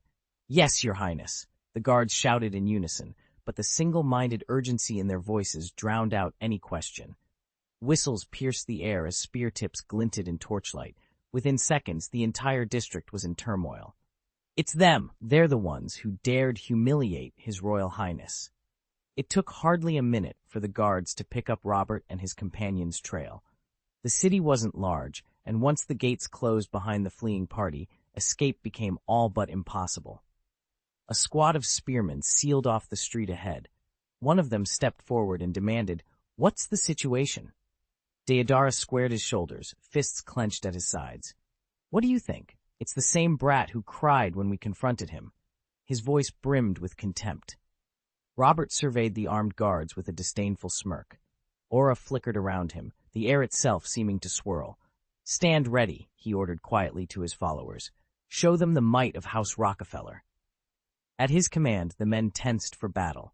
In an instant, Robert's form dissolved into a rolling cloud of dark mist, ready to strike. Around him, the guards braced themselves, unsure of what danger lay ahead, but fully prepared to defend their prince's honor at any cost. At Charles's signal, the air around the children crackled with power. Sif's body crystallized into living ice, each breath sending snowflakes dancing through the plaza. Deodara's fists clenched in excitement as he sized up the approaching soldiers. Eve summoned twin vine whips in a blur of green, vines coiling eagerly in her hands. Logan's form rippled, bones reshaping into the sleek, fanged visage of a saber-toothed tiger. Julie drew her paired knives in one smooth motion, eyes darting for any sign of an attack. Philip's arms sloughed into thick mud, dripping and reshaping as he flexed. Trunks glowed red-hot, waves of heat rippling off his skin. A single playing card materialized on Kakarot's fingertip, humming with barely contained energy. Across Gilberta's sleek body, jagged plates of obs, Edian erupted, their dark surfaces reflecting the morning sun like lethal mirrors. The city guards, never before confronted with anything so fantastical, halted in their tracks. Roughly a dozen soldiers, each veteran of countless garrison skirmishes, gaped at this band of children, all clearly under the age of 10. One captain's voice trembled. What are you doing?" A cold smile curved Robert's lips as he stepped forward. He was the oldest of the group, self-styled Big Brother, and he wasted no time making his threat clear. "You've just insulted the Rockefeller family," he said, voice low and menacing. "Now pay with your lives." "Kill them," he roared. With that, Robert's form dissolved into a billowing cloud of inky gas that swept through the soldiers like a silent storm. Dark tendrils snaked around the guardsmen, tightening and constricting in an instant. Within heartbeats, the plaza was littered with still, lifeless bodies, slaughtered without a single cry. Around the edges of the carnage, the rest of the children tensed, ready to strike again at Robert's command. The once bustling square lay in stunned silence, broken only by the soft crackle of dying magic. The odd, unpredictable tactics the four of them were using unnerved the soldiers guarding the rear. They broke ranks and began to fall back. "Don't you dare leave Robert stranded out there," Deodara shouted over his shoulder. "Brothers, form up, let's go." A savage grin tugged at the corner of his lips as he charged forward. His boots pounded the dirt, and with every fist strike, a concussive blast shattered shields and armor alike. Limbs and gore spattered in every direction. Battle had become a slaughterhouse. "Sisters, show these dogs that they can't trifle with us," Deodara bellowed. Sif's cool blue eyes swept the battlefield. With a graceful flick of her wrist, she drew on the surrounding air and condensed it into a gigantic, crystalline snowflake. It tore free of her magic and hurtled toward the soldiers like a devastating avalanche, burying dozens beneath crushing ice. At Sif's side, Eve spun in an elegant dance. Vines erupted from the trampled grass, snaking outward to entangle and wrench armored men to the ground. Their helmets cracked under the pressure, and green sap oozed from torn flesh. Julie, ever the fiercest, drew her twin daggers in one fluid motion. She slashed twice, unleashing razor-thin wind blades that sliced through metal plates as if they were nothing more than parchment. Armor split, Bodies collapsed, and Julie moved on, relentless. Behind them, Robert fought on, hacking and parrying as his friends carved a path through the enemy. Together, Deidara, Sif, Eve, and Julie made short work of the hesitant soldiers. Not a single man dared to mock their strength again. Broken limbs and shattered arms lay strewn across the pavement. Cries of terror rang out. "Ah! Help! Devil! Devil!" In an instant, the city guard unit stationed here was wiped out. In barely 10 seconds, 60 soldiers lay dead, and hundreds more were wounded, their bodies crumpled in the streets. The attackers were children, trained killers, each no older than 10, dispatched to war by their unprincipled father when they were barely 5. Though their time on the battlefield had been short, they fought with ruthless efficiency. Mercy was not in their vocabulary. They had learned that the only way to ensure victory was total annihilation. A fallen enemy was the only guaranteed enemy. Under Charles's harsh tutelage from infancy, these orphans had grown cold and unfeeling. They recognized no kinship in their foes, only targets. Had there been any doubt about their humanity, the carnage here would have dispelled it. Within moments, the surrounding streets ran red. The hundreds of guards who had rushed in to quell the attack were cut down with brutal precision. Only a handful managed to flee. The rest lay broken or lifeless on the cobblestones. As the echoes of battle faded, a grime silence descended. Blood pooled in the gutters, and the acrid scent of fear hung in the air. In that stillness, it was clear. The slaughter was over, and the young assassins had won. The battle had barely ended when Robert straightened up, pinching his nose in disgust. "Ugh, every time you fight, it's a bloodbath. It's revolting." He glared at Deidara, whose armor and skin were slick with crimson. "And the smell of gas on you, it's nauseating." Deidara snorted, but Robert ignored him and scanned the field. "Tell me, should we go to the prince and demand an explanation?" His words drew concerned looks from their comrades. Whispers spread through the ranks. "Our father wouldn't want us stirring up more trouble." Sif rose abruptly, her voice ringing with conviction. "Trouble? They came here to kill us. If we don't bring back their heads, what hope is there for the Rockefellers? Remember what Charles told us before we left." Robert nodded firmly, his expression hardening. "She's right, they attacked us first. They'll do it again if we let them get away." A murmur of agreement rippled through the group. Deidara, Philip, and Trunks, 3 of their fiercest warriors, stepped forward, eyes blazing. None of them would rest until justice had been served. Deidara slammed a fist into his open palm. "Then it's decided. We take our revenge." Chapter 374. Art is Explosion. After Deidara spoke, the others fell quiet. Sif had only intended to remind Robert of his father's warning, but faced with everyone's thirst for revenge, she wisely said no more. After all, this fiasco had been triggered by that arrogant prince in the first place. Roughing him up would certainly help Eve let off steam. Truth be told, Sif was just as furious at his presumption. "Enough talk, let's go," Sif snapped, rising to her feet. "He's a prince, yes, but so what? Let's march straight into this island's palace and demand an explanation from their king." A cheer went up around her.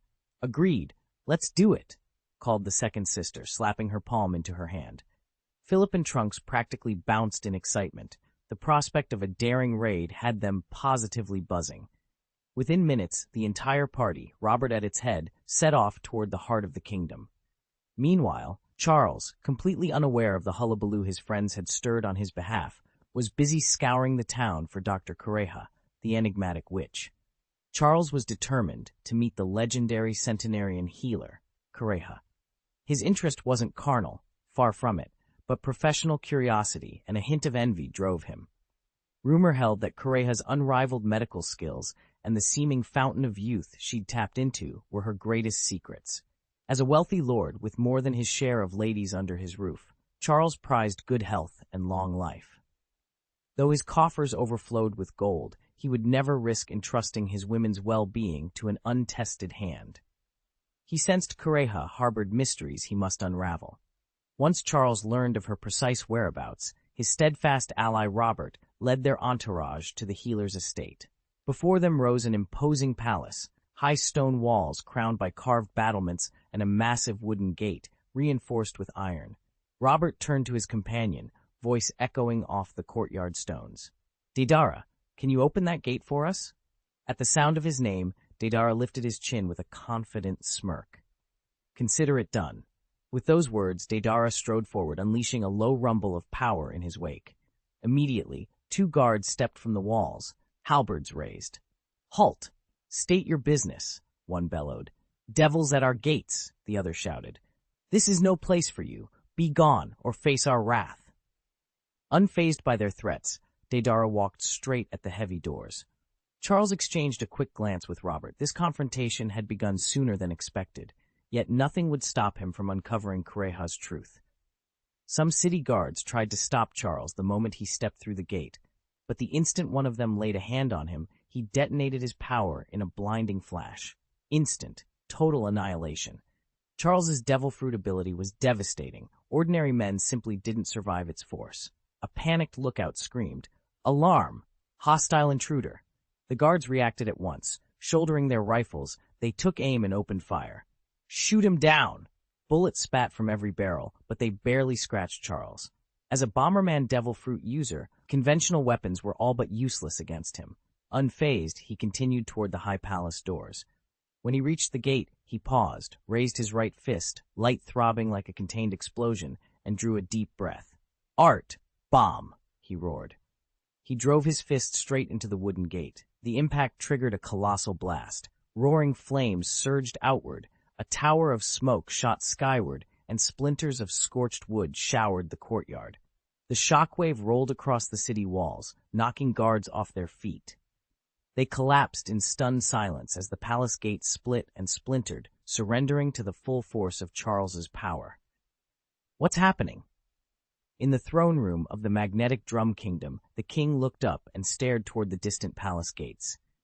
Though they were too far off to see clearly, his instincts warned him that something was amiss there. "Send someone to investigate the gates immediately," he ordered. "Yes, your majesty," an attendant replied, bowing deeply before hurrying out.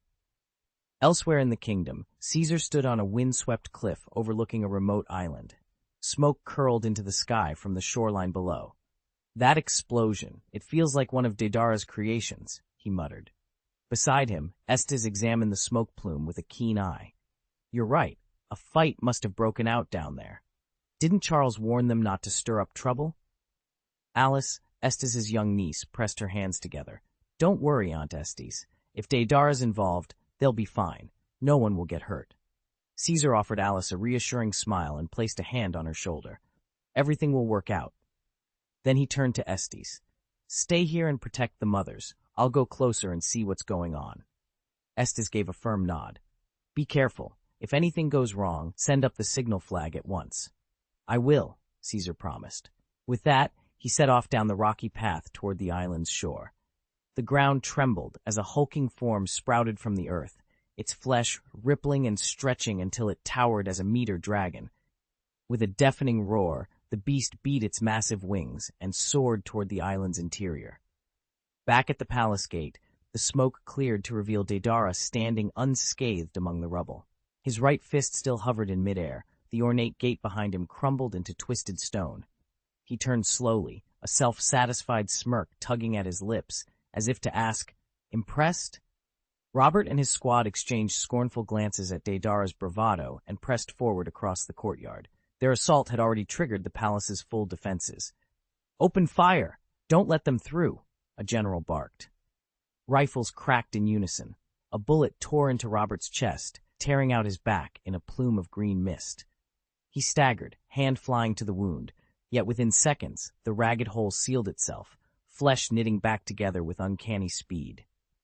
Robert's shoulders sagged as relief washed over him.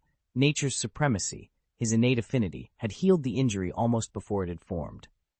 General Hartman's eyes went wide. He recognized the hallmark of true nature elementalization. No dyed armor, no artificial enhancement, just pure, innate ability. "What? A naturally gifted user?" he muttered, disbelief heavy in his voice. He'd heard the legends. In recent years, the only people known to wield nature's power had been the 3 so-called monster lieutenant generals of the Navy. Hartman had dismissed this ragtag group of teenagers at first, but now, confronted by a natural elementalist, his confidence shattered. His face drained of color. Stationed atop the fortress wall, the general bellowed into his megaphone, "Open fire! Don't hold back!" A deafening barrage erupted. Bang, bang, bang! Bullets screamed over the battlements, a relentless hail of lead. Behind the gun line, Gilberta strode forward without hesitation. "Let me take point," she announced, stepping directly into the spray of gunfire. In an instant, her body was sheathed in a slick, jet-black layer of obsidian. The metal rounds ricocheted off her impenetrable shell with a chorus of ringing pings. Robert, observing from the flank, shrugged in mild curiosity. The bullets continued to strike Gilberta's stone armor, but not one pierced her defense. Chapter 375, Breaking into the Palace. Charles planted himself at the forefront of his ragtag band of brothers and sisters, obsidian shield raised. Bullets rattled against its surface, each impact sounding like a drumbeat, yet the shield held firm. He gritted his teeth and pressed forward, protecting everyone huddled behind him from the enemy's relentless fire. "Brothers, I can't do this alone," he called. "Let's move together." Robert glanced at Charles, seeing how the hail of bullets slowed even the shield's advance. "Right," he said, drawing his weapon. At Charles's signal, the team sprang into action. Some attacked from the flanks, others summoned minor barriers or dispersed into quicksilver fox forms to sow confusion. But for most of them, mere mortals under the deadly crossfire, the only refuge was the sturdy shield Charles held aloft. Only Robert, Didara, Sif, and Philip, each transformed into bodies of stone, clay, ice, and metal, could brave the bullets directly. The rest huddled close, firing nervously from behind Charles's protection. Then Julie called out, voice clear above the din, "Scythe blade!" Instantly, two spectral scythes materialized in her hands, each blade whirling on razor-sharp wind currents. Her advantage over Deidara was range. She could strike far beyond the palace walls. Julie hurled the twin blades in a wide arc. In an instant, they sliced through the air and slammed into the guard tower's cannon emplacements, severing barrels and uprooting mountings in a shower of sparks. The thunder of enemy artillery stuttered to a halt. Silence fell for the briefest moment. Then Charles gave a roar and charged, shield leading the way, as their assault on the palace gates truly began.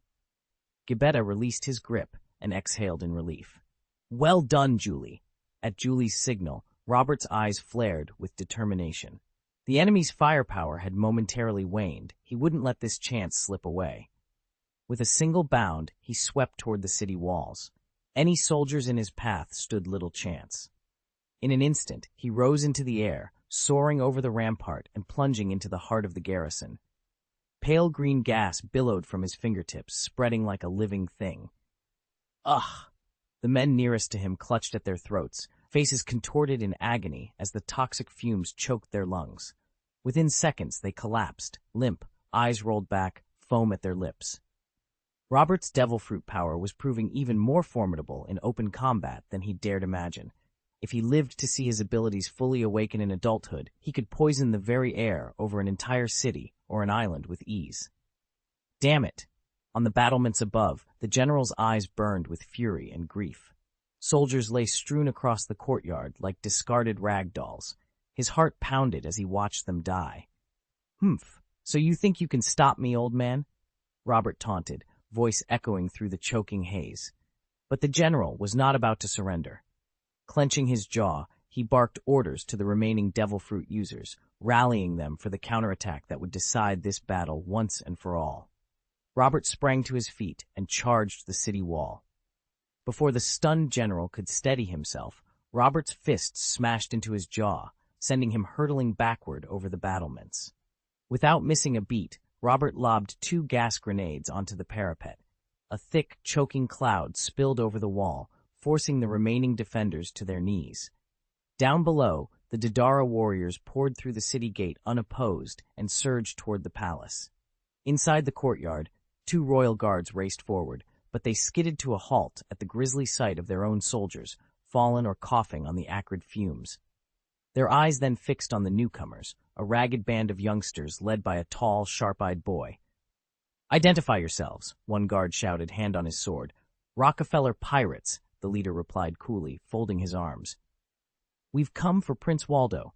Step aside, or face the consequences." Runks, the ever-optimistic member of the group, raised a placating hand. "Surely we can." A loud crack echoed as Sif's open palm met Trunks' skull. He staggered forward, clutching his head, glaring at his sister in mock outrage. "We're here to settle scores," he growled, rubbing his bruised spot. "Now tell your master to bring out the prince." The guards exchanged uneasy looks. A hush fell over the courtyard, broken only by the distant hiss of gas still drifting through the stones. At the back of the group, Charles watched silently, his calm gaze unsettling. Sif stepped closer, her voice low and dangerous. Pirates, indeed. The two guards hesitated, caught between the royal line of command and this unexpected assault.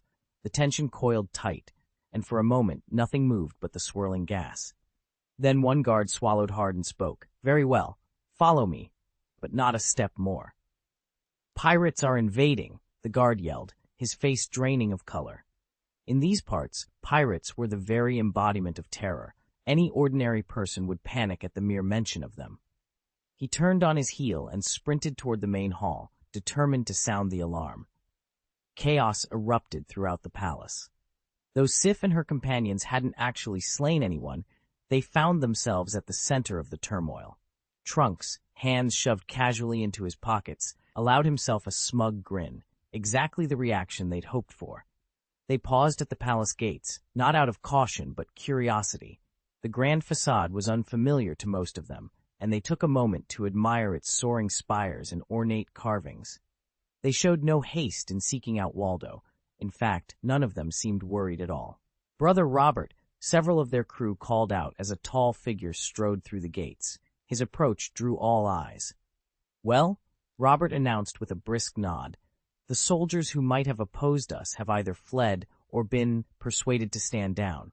We lost only a few men in the skirmish." Under Robert's unconventional tactics, no one had rushed foolishly into danger. Trunks let out a low whistle of approval. "Come on," Robert urged, excitement gleaming in his eyes. "Let's pay the king a visit. We'll demand an explanation, and more importantly, some compensation. After all, if he wants to keep his crown, he'd better pay for the trouble we've brought to his doorstep." Charles watched with growing excitement as Robert and the other pirates surged through the ruined streets of Drum Kingdom's capital. Looting a country was always thrilling, no matter how you looked at it, and this place promised riches at every turn. The ruined buildings and overturned carts glinted with gold and copper coins, and Charles felt his pulse quicken. At Robert's command, the convoy came to an abrupt halt before the gates of the royal castle. Its soaring walls cracked but still imposing. "What? The king has fled?" Robert demanded, hauling a quivering royal guard by the collar. The young soldier's face was streaked with tears. His nose ran freely as he stammered his reply. "Your Majesty, once the invasion began, the king, he was taken away by his own guards." He's gone, sir," Robert gaped at him. "Gone? He just ran off? He's the king. This is his country." The words boomed from Robert's lips, but on his boyish face there was no real menace, only frustration. Charles exchanged a glance with the other pirates. They too were puzzled. Why would a ruler abandon his own castle before the invaders even set foot inside? Yet the guard's terrified expression left no doubt. The king was gone. Robert drew himself up. "If the king won't show himself, at least tell me where he kept the royal treasury. I haven't forgotten what my father said about Drum Kingdom. A nation with such advanced medicine can't be poor. There must be vaults full of treasure somewhere." The guard's eyes darted wildly. I don't know where it is." "Please don't." Robert stepped forward, his voice low and dangerous. "If you don't talk, I'll cut you into pieces." The guard gasped and shran, back. Robert's threat sounded fierce, but his narrow shoulders and smooth, youthful face robbed it of any real intimidation. Charles felt a momentary pang of sympathy, though it was quickly drowned by the gleam of possibility in Robert's eyes. If they could find the treasury, all doubts about the king's flight would vanish in the face of gold. Charles folded his arms and studied the trembling guard. Somewhere beneath those stained rags surely lay the secret of the kingdom's wealth, if only they could coax it out. "Start talking," Charles said softly, stepping forward to back up Robert's threat. "Or we'll carve it out of you ourselves." Outside the castle walls, the pirates murmured among themselves, anticipation crackling in the air. Looting a country was interesting no matter how you looked at it, but finding a hidden treasury? That would be the prize of a lifetime. In the guards' eyes, Robert was a devil incarnate. They had all witnessed his ruthless efficiency in battle and now trembled before him. "Yes, there, to the left," one guard stammered, pointing down a side corridor. "Get up," Robert growled. "Take us to the royal vault." The guard scrambled to his feet, glancing frantically at Robert and his companions. He bowed his head in submission and hurried down the hallway without a word. Robert and the others followed closely behind. They passed ornate tapestries and dozens of side chambers, but the corridor branched in so many directions that Robert had no idea which door concealed the treasury. The guard led them on, shoulders hunched with fear, until at last they reached a massive iron-bound door guarded by 2 armed sentries. Before anyone could speak, a dark shape blotted out the light. A deafening roar shook the corridor. "Robert, what are you up to now?" a familiar voice called out. Robert looked up to see a colossal dragon's head parting the clouds overhead. Emerald scales glinted in the sun. It was Brother Caesar. Far from showing fear, Robert's eyes shone with excitement. "Brother Caesar," he shouted, lifting his chin. "Come down quick, we're hunting treasure." With powerful beats of its wings, the dragon descended, filling the corridor with wind and light. Robert steadied himself, a grin spreading across his face. At last, the real adventure was about to begin. A treasure hunt? The massive dragon's head, which had been serene and regal only moments before, snapped to attention at the word treasure. Its eyes flared with sudden excitement, glowing with an almost reflexive eagerness. Chapter 376, Tuntun and Junjun. Treasure hunting? What are you doing? Have you forgotten what Father said about not causing trouble? Without warning, Caesar plummeted from the clouds, shrinking all the while until he stood before them as a 3-meter-tall dragon. His scales still glinted like molten gold, but his face was undeniably youthful, almost childlike. The veteran guard beside him, a man of more than 30 years' service, gaped in disbelief. He'd heard tales of legendary dragons, never imagined he'd see one up close. "Brother Caesar looks like this," he stammered. Robert and the others immediately filled Caesar in on everything that had happened since their last meeting. As the story unfolded, Caesar's keen eyes fixed on Eve. Sure enough, a small, angry bump was swelling on her forehead. Concern tugged at his expression. "Robert," he asked quietly, "how did your sister end up hurt like this?" Robert's shoulders slumped, and he bowed his head in shame. "I'm sorry, Brother Caesar," he admitted. Embarrassment colored his voice. He was the eldest son and the protector by right. Since childhood, their father, Charles, had drilled into all his children the same rule: the oldest must always look out for the younger ones. Perhaps Charles had been overly strict in his training, but Robert knew now that no lesson was more important. Caesar's gaze softened. "Learn from this," he said, moving to gently examine Eve's bump. A true big brother never lets his guard down. Charles had nonetheless proven remarkably effective at raising his children. "Really?" Elena muttered under her breath. "Let's move," Caesar called, determination flashing in his eyes. "No one's going to touch my sister, not while I'm here. She'll be safe." At Caesar's signal, Robert sprang forward and delivered a swift kick to the nearest guard, sending him sprawling. "Escort them to the vault," Robert ordered. They reached the treasury to find a massive stone door barring their path. Caesar stepped up and rapped the surface with a gauntleted fist. It gave only a hollow thud. "Everyone, stand back," he commanded, glancing over his shoulder. Obediently, Robert and Elena retreated, forming a protective semicircle. Calmly, Caesar unslung his guandao from his back and gripped it with both hands. A crackle of thunder and flickers of lightning danced along the blade. Raising it high, he bellowed, 10,000-ton thunder half-moon slash! In an instant, the guandao descended in a blinding arc. The impact was cataclysmic. Stone fragments exploded outward, and the door, despite its impenetrable design, shattered under the assault. When the dust settled, nothing remained but a heap of rubble. Beyond lay the wide-open vault. Caesar brushed debris from his armor and stepped forward, his eyes shining as they fell on the glittering treasure within. Charles threw back his head and laughed. "Brothers and sisters, we're rich." He stepped aside, revealing the vault's contents. Shelves groaning under piles of gold and silver, chests overflowing with jewels, and rows of rare antiques from the Bailey family. This was the legendary treasury of the Drum Kingdom, Decades of treasures at last poured out before them. "We hit the jackpot!" Robert and the others cried, their eyes sparkling. They surged forward, heedless of everything but the glittering hoard.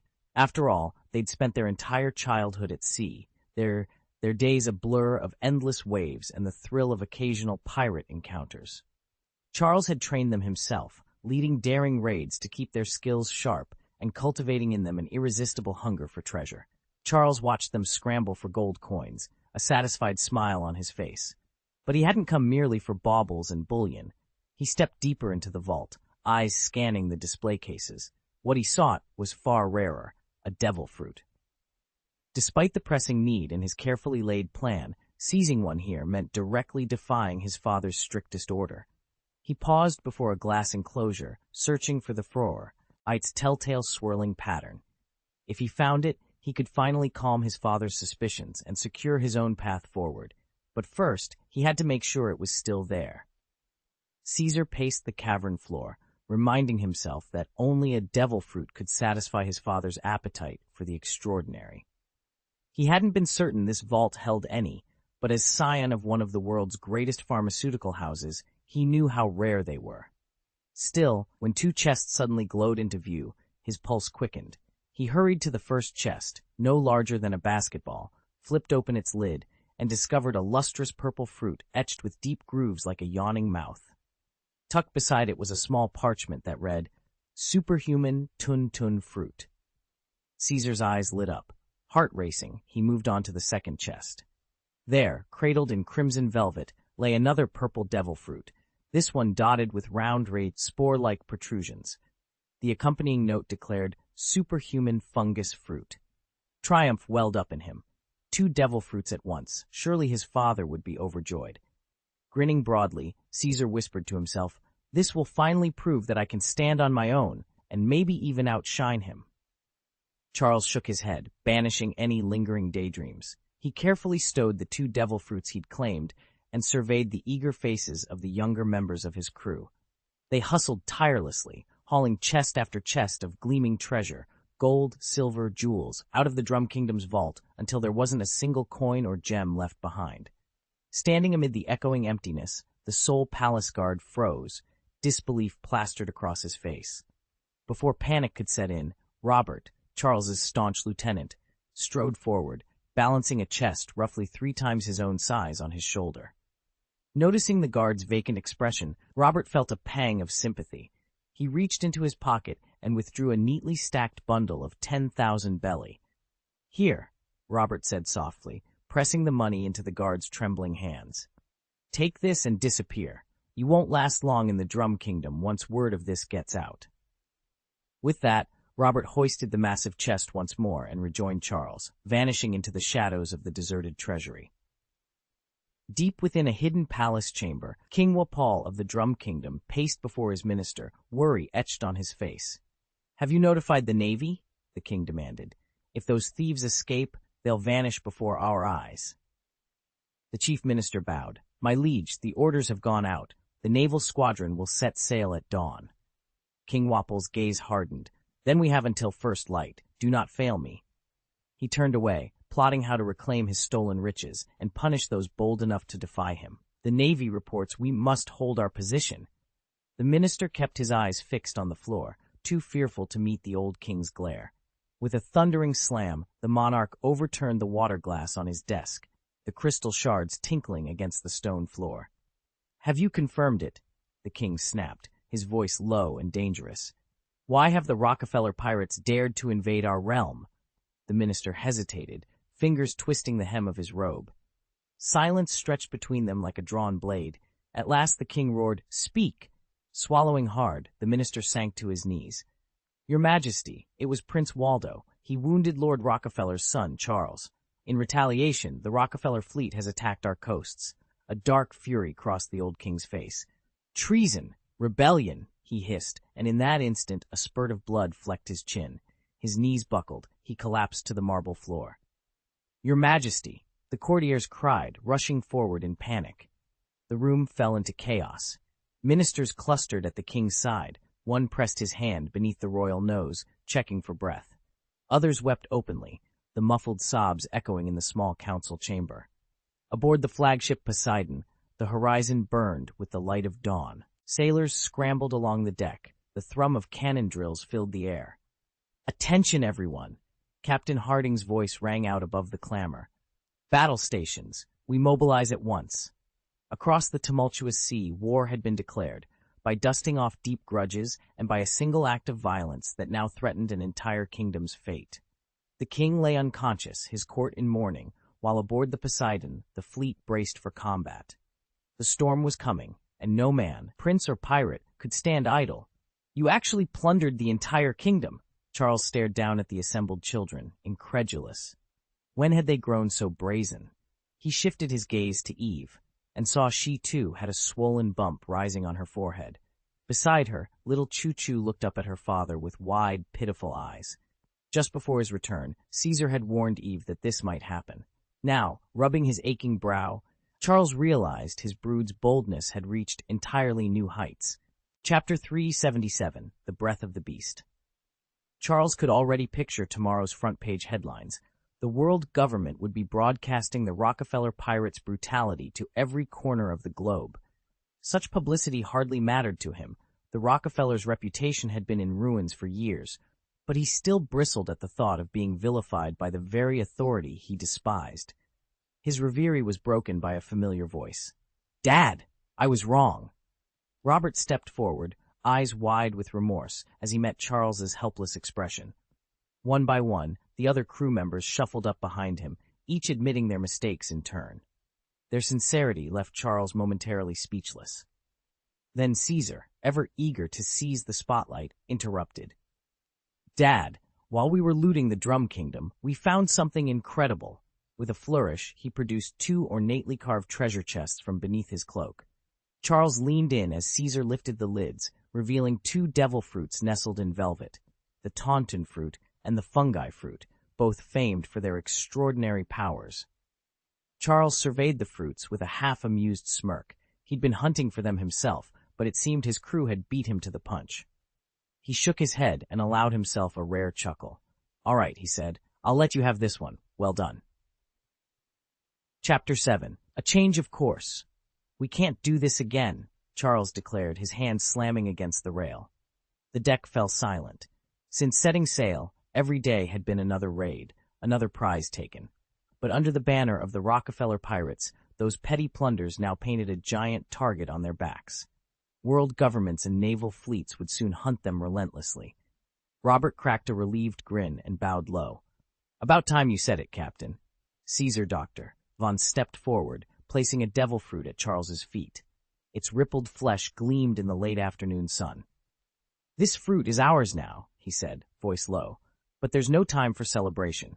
Once we enter the new world, every ounce of strength and every skill will count." Charles picked up the strange fruit, weighing it in his palm, then turned to the 24 crew members gathered on deck. Most were barely more than children, street urchins, runaway slaves, lost souls he'd taken in. Their eyes, usually full of mischief, now brimmed with hope and fear.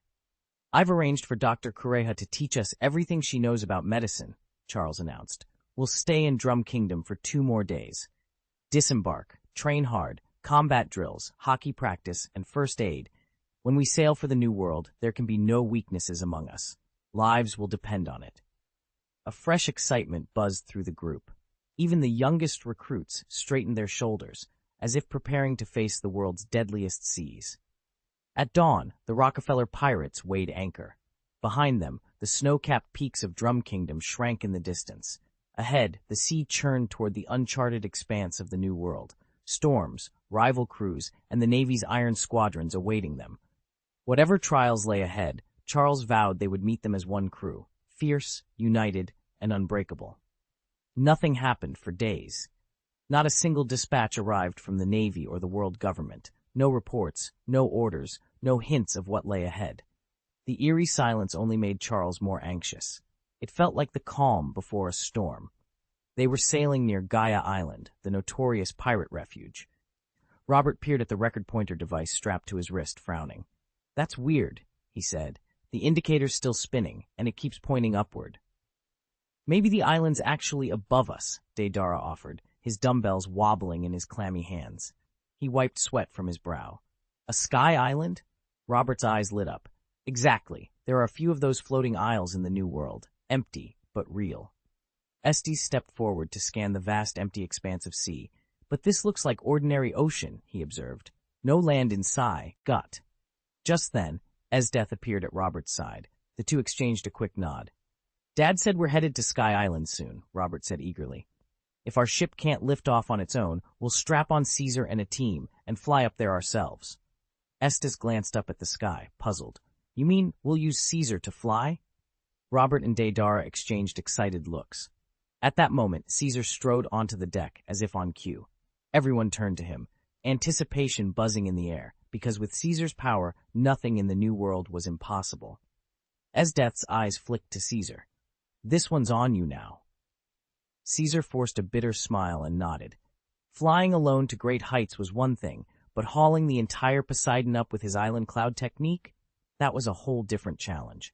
At 14, he was lean and strong for his age, and gifted, to be sure, but his stamina had its limits. There was simply no getting around that. On the ship's top deck, Charles stood at the rail and gazed out over the endless sea. Below him, a dozen wide-eyed children had gathered, waiting for what came next. A slow grin spread across his face. Sky Island, here I come. Ever since crossing into this world, Charles had dreamed of setting foot on Sky Island. He coveted its legendary gold, its elusive thunderfruit, and the secrets of its advanced starship technology. Even before he became formidable in his own right, he fantasized about biting into a thunderfruit. After all, claiming the title of the strongest natural-born warrior wasn't something to take lightly. Sky Island wasn't just a destination, it was the promise of everything he had ever longed for. Charles had always struggled with the New World's chaotic energies, sapping his strength. But today, perched high above the endless blue, he felt a confidence he'd never known. The sky stretched and shimmered in widening bands of cobalt, and through his sharpened vision, a dark speck loomed on the wind, a giant octopus balloon floating at what must have been hundreds of meters. "Help! I'm going to fall to my death!" screamed a round-faced boy with a red nose, clutching desperately to the mast of his skiff as the little ship pitched wildly. Around him, dozens of craft hurtled toward the sea, crews shrieking in terror. A flame-haired youth beside the red-nosed boy banged his fist on the mast. "Quit being such a coward, Bucky. With that balloon up there, there's no way we'll hit the water at full speed." Bucky shot him an indignant glare. "Easier said than done, Shanks," he retorted, though his voice trembled. Their back and forth barely registered with the rest of the Roger pirates assembled on the main deck. At the helm, Captain Roger peered through his spyglass at the mammoth cephalopod silhouette and allowed himself a broad grin. "Well, blow me down," he said. "The thing's slowing our fall. We'll all touch down in one piece." Silvers Rayleigh, leaning on the rail behind him, watched the fleet's descent ease from a suicide dive into a gentle drift. "Aye," he agreed, voice warm. "Safe enough for those of us who keep our wits about us." Charles let out a slow breath. The New World's distortions had plagued him from the moment he arrived, but now, for the first time, everything clicked. He understood the currents in the air, felt the balloon's pull, and knew exactly how to steer their fate. Roger stood on the deck, staring at the battered hull that had carried them through decades of adventure. "I'm afraid this old ship won't last much longer," he admitted, voice heavy with regret. Rayleigh's face fell. "She's practically ready for the scrapyard," he agreed. Riley, who had been quietly observing them, muttered under his breath, something that only seemed to spur Roger. He threw back his head and laughed. "Don't worry. I know an exceptional shipwright in the capital of Seven Waters. Once we reach port, I'll have him build us a pirate vessel worthy of the New World." "Excellent," Roger said with renewed confidence. Riley nodded, silent but supportive. Suddenly, both Roger and Rayleigh snapped to attention, their expressions sharpening. Even Kozuki Odin, leaning against the rail, looked up, surprised. Far out at sea, Charles tilted his head back and fixed his gaze on a small, inky blotch drifting against the sky's blue canvas. Barrett, standing nearby, followed his line of sight and gasped. "The breath of the beast," he whispered, the words hanging heavy in the salty air. Esdeath and Caesar, sensing the shift in atmosphere, raised their eyes in unison. Esdeath's pupils contracted as she extended her senses, scanning the heavens above. A slow frown creased her brow. "We're in serious trouble," she murmured, hand tightening around her sword's hilt. All around them, the crew exchanged anxious glances, hearts pounding as they realized none of them fully understood the danger gathering high above. Chapter 378. Hand Over Your Treasure. The Roger pirate's ship drifted down from the sky, its hull growing larger in the distance until every man aboard the Rockefeller vessel could make out its towering silhouette. Charles stood at the bow of his ship, eyes narrowed against the salt spray as he watched the newcomers glide onto the sea. On the other side, Monkey D. Roger himself had assumed the prow, returning the stare with equal intensity. "I never expected to run into you here," Roger said, voice low and edged with seriousness. Silvers Rayleigh, standing just behind him, frowned as he studied the Rockefeller crew. Two potent auras radiated from their ranks, each rivaling his own in strength, and one clearly surpassing it. Rayleigh's keen instincts immediately identified one as Charles Rockefeller. The other, darker presence, powerful and imperious, stirred a flicker of recognition in the old pirate's mind. Meanwhile, aboard the Rockefeller flagship, the towering figure of Kazuki Odin strode forward to the rail, eyes locked on Roger's men. His voice boomed across the water. "So we meet again. Tell me, Roger, have I closed the distance between us this time?" A tense hush descended on both decks. The Roger pirates and the Rockefeller pirates had almost no history together. Only Charles had any personal connection with Roger's crew, and neither side fully understood the other's motives. Crew members gripped railings and weapons alike, waiting for a signal, while the wind whipped anxious cries through the rigging. Roger studied Charles's tall, stalwart form and exchanged a glance with Rayleigh. Below decks, sails snapped in the breeze as two great pirate powers faced each other on the open sea. Neither captain had yet made their demand clear, but it was only a matter of time before one of them finally spoke those fateful words, "Hand over your treasure." My mind snapped back 12 years, to the searing heat of the Valley of the Gods. That was when I first locked eyes with Charles Rockefeller. His face, calm, unyielding, has scarcely changed since then. I, on the other hand, was falling apart from the inside. If Charles hadn't betrayed the Rock's pirates at the critical moment, we would have crushed them outright. Perhaps that very clash ended the Rock's reign forever. And now, 12 years later, our paths have crossed again. His Rockefeller pirates arrayed against my Roger pirates. I bowed my head, memories and pain crashing through me. I had to remind myself, "Roger, your body can't withstand another battle." At my side stood Kurokas, our ship's doctor, watching me with worry in his eyes. He stepped forward and said quietly, "How long do you have, sir?" I met his gaze. "Be honest." He hesitated, then sighed. "At most, 3 years." I let a slow smile spread across my face. 3 years is enough. With that, I drew Ace from my belt, my favorite flintlock, and leveled it at the Rockefeller ranks. "Hand over your treasure!" My roar echoed across the deck. The clock on my life had started ticking, and every second that passed only sharpened my resolve. Charles was haunted by his unfinished business. Over the past 3 years, he had deciphered the secret etched into the ancient stone tablet and issued a challenge to the world's greatest swordsman, the notorious pirate king, Rockefeller Charles. He had squared off against countless formidable foes, but the name, Rockefeller Charles, always slipped through his grasp. Now, at last, they would face each other. Roger would not yield. Laylee's eyebrows shot upward when she heard Charles's proclamation. She knew there was nothing she could do to dissuade him. A faint smile curved Charles's lips. He had abandoned this duel 12 years ago, but time had only sharpened his resolve. Tonight, he would finally test the Pirate King's true strength. In an instant, his 7-star sword appeared in his hand. With a swift motion, he raised the gleaming blade, pointing it at the assembled crew of the Roger pirates. "Estes," he called, his voice ringing across the deck. "Estes, join me." Stess snorted softly. At her father's summons, she rose gracefully to her feet, understanding exactly what he sought. In a single fluid motion, she leapt from the deck and took to the air. Every pirate aboard froze, eyes fixed on the elegant figure soaring under the moonlit sky. "It's Rockefeller Charles's eldest daughter," murmured one sailor in awe. "Rockefeller Estes," Riley's heart skipped a beat. He recognized her at once. Roger offered a faint, knowing smile but stayed rooted to the deck. In a heartbeat, Esdeath leapt from the ship and landed upon the open sea. The water beneath her feet crystallized into solid ice, supporting her weight without a crack. She drew her long sword from its sheath, and lips curved in a confident smirk, faced the Roger pirates. "Ice! Fang!" she called out.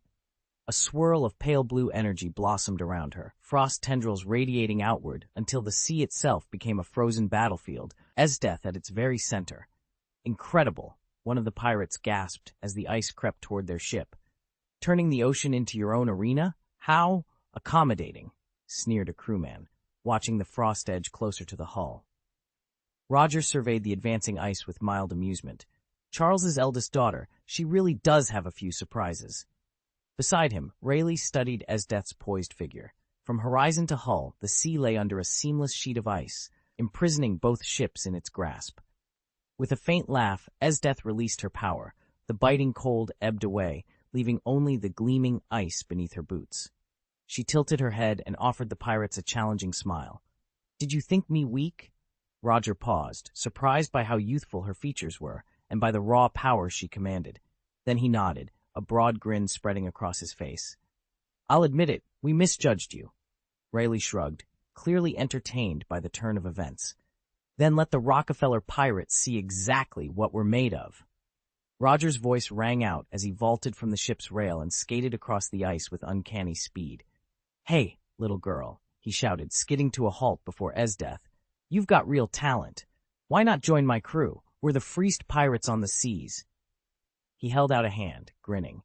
In an instant, a pulse of crackling sword energy flared behind Esdeath, lifting her pale ice-blue hair like frozen tendrils in a storm. Roger's grin froze. He leapt sideways, drawing his cutlass and slashing at the arcing blade shock. Ice shattered under the force of the blow. "Stealing my lieutenant from under my nose?" Esdeath's voice was ice itself. "Roger, you've got a lot of nerve." A moment later, a figure slipped from behind Esdeath, a boy with determined eyes. Charles stepped forward, positioning himself as a shield between Roger and his captain. He fixed a steely look on Kazuki Odin, who hovered nearby. "I'm no Whitebeard," Charles declared, voice low and steady. "I'd never abandon my crew." Odin's face turned crimson. "Among pirates, forsaking your captain was the gravest sin of all, treason." Roger brushed ice shards from his coat, laughed, and straightened up. "Ha, Charles, is that really you? It's been too long." Charles met Roger's gaze without flinching. Esdeath's icy glare bore into the newcomer, and the wind whistled across the frozen sea as old alliances and loyalties shifted beneath them all.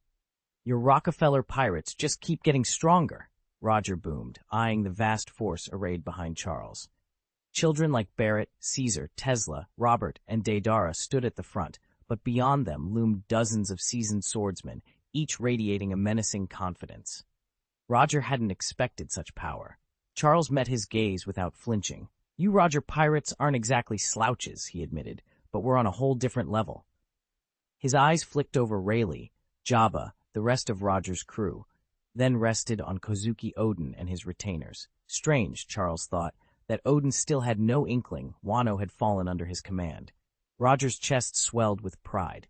He hefted his massive blade, Ace, which trembled in his grip. A fierce grin split his face. "Hand over your treasure." Smirking in return, Charles drew the 7-star sword. Its 7 gleaming points caught the sunlight, casting prismatic shards across the clearing. "You're welcome to try," he challenged. With that, both sides surged forward, steel on steel, and the true battle of the pirates began. Chapter 379, Raleigh's Shock. "Look! What's that?" On Gaia Island, 1,000 voices rose in alarm as the crowd turned toward the horizon. The sky itself seemed to tear open, dark clouds splitting in 2 great columns, crackling with violent lightning. Below, the sea foamed and churned, the wind whipping waves into froth. In an instant, the weather turned ominously bleak. Off the shore, 2 blades clashed in a shower of sparks. Charles's sword met Roger's with a ringing clang that echoed across the water. Roger's lips curled into a grin, revealing 8 perfect white teeth. Charles returned the smirk, eyes narrowed as he took in Roger's pale, determined face. Around them, streaks of red-black and red-green lightning danced, a clear sign that both were channeling the fearsome power of the Overlord color. Each strike sent shockwaves tearing through the sea, shattering the fragile ice Esdeath had conjured moments before. Roger lunged forward, steel singing. Charles sidestepped, parrying and thrusting back with equal force. Their duel was a tempest of blade and aura, so intense that even the watching onlookers felt the hairs on their arms stand on end. "It never ends with you two, does it?" Raleigh called from a small rock outcropping, arms folded. He shook his head, half amused, half exasperated. "You bored already? Why don't you try your luck against me?" Before Charles or Roger could answer, a low, chilling voice resonated across the water. Raleigh's grin vanished. Suddenly, a vast swath of darkness unfurled around him, as if the night sky itself had descended to swallow him whole. Raleigh stiffened, eyes widening with genuine shock as the black shadow enveloped him. In an instant, Raleigh's easygoing smile vanished. Douglas Barrett, the right-hand man of Charles Rockefeller, the devil's descendant and destroyer of nations. At last, Raleigh acknowledged the man standing before him.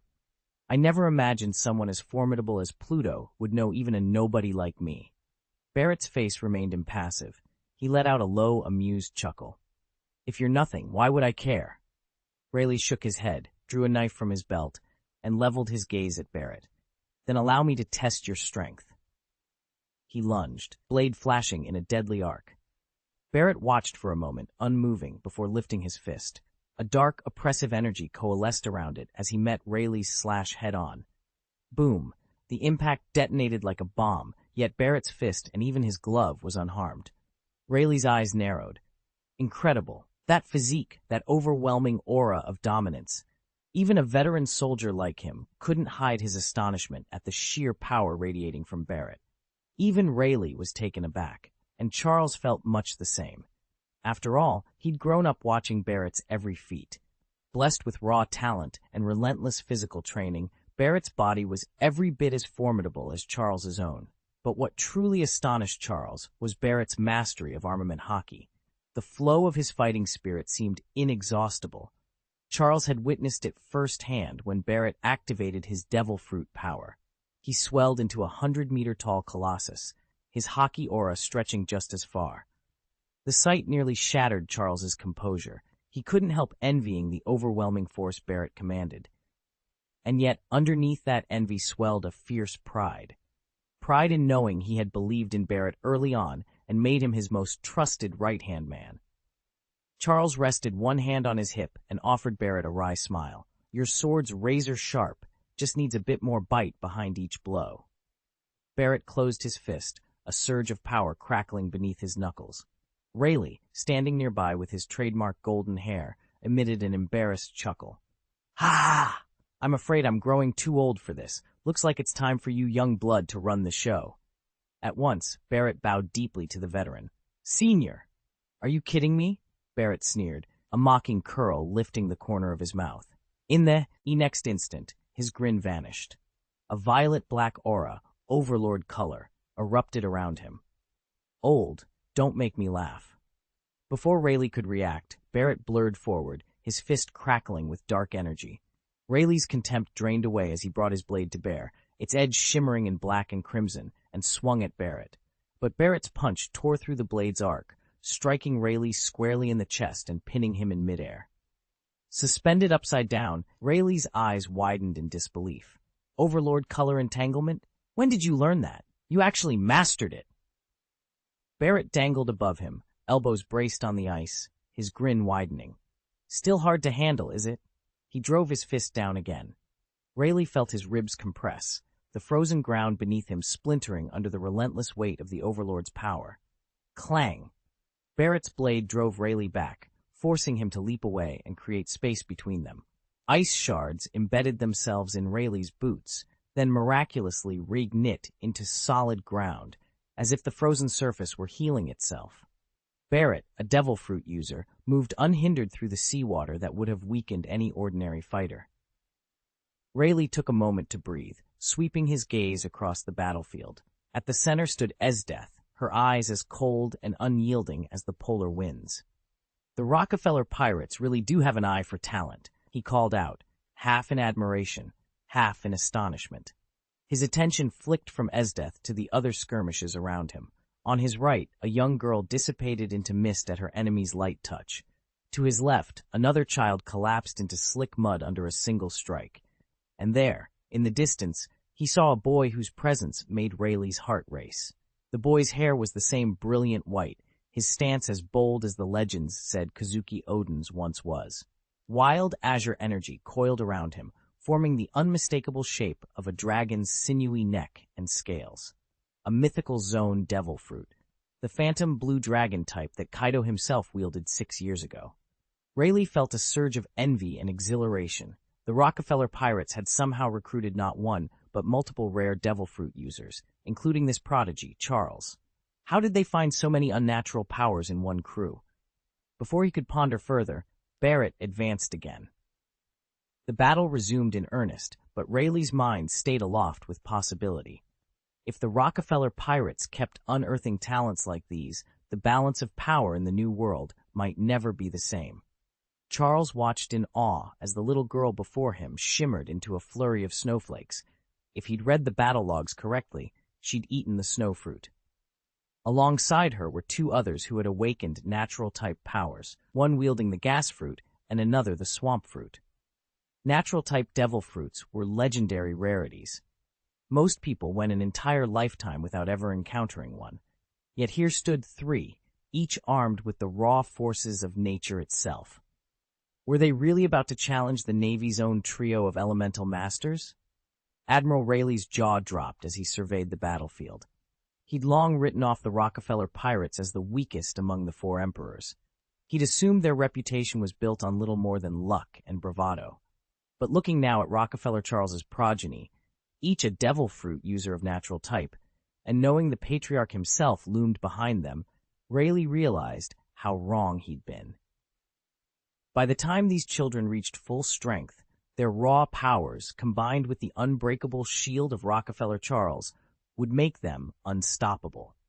Rayleigh could already picture the future, the Rockefeller pirates, triumphant, carving out an empire in the New World that would eclipse even the Sky, Whitebeard, and Big Mom crews. A pang of regret struck him as memories of the Roger pirates filled his mind. They, too, had once dreamed of reshaping the world. And now, watching this new generation rise so swiftly, Rayleigh couldn't help but feel a twinge of sorrow for what had been, and wonder what their legacy would be. Chapter 380, Jabba's Exclamation. This crew was nothing like the old Rocks pirates. United by blood and bound by family ties, their strength far surpassed any force Rocks ever commanded, and every one of them wielded the power of a devil fruit. Charles Rockefeller had somehow managed to recruit them all. The Rockefeller pirates, and Charles himself, were masters of disguise. Everyone had been taken in by his unassuming appearance.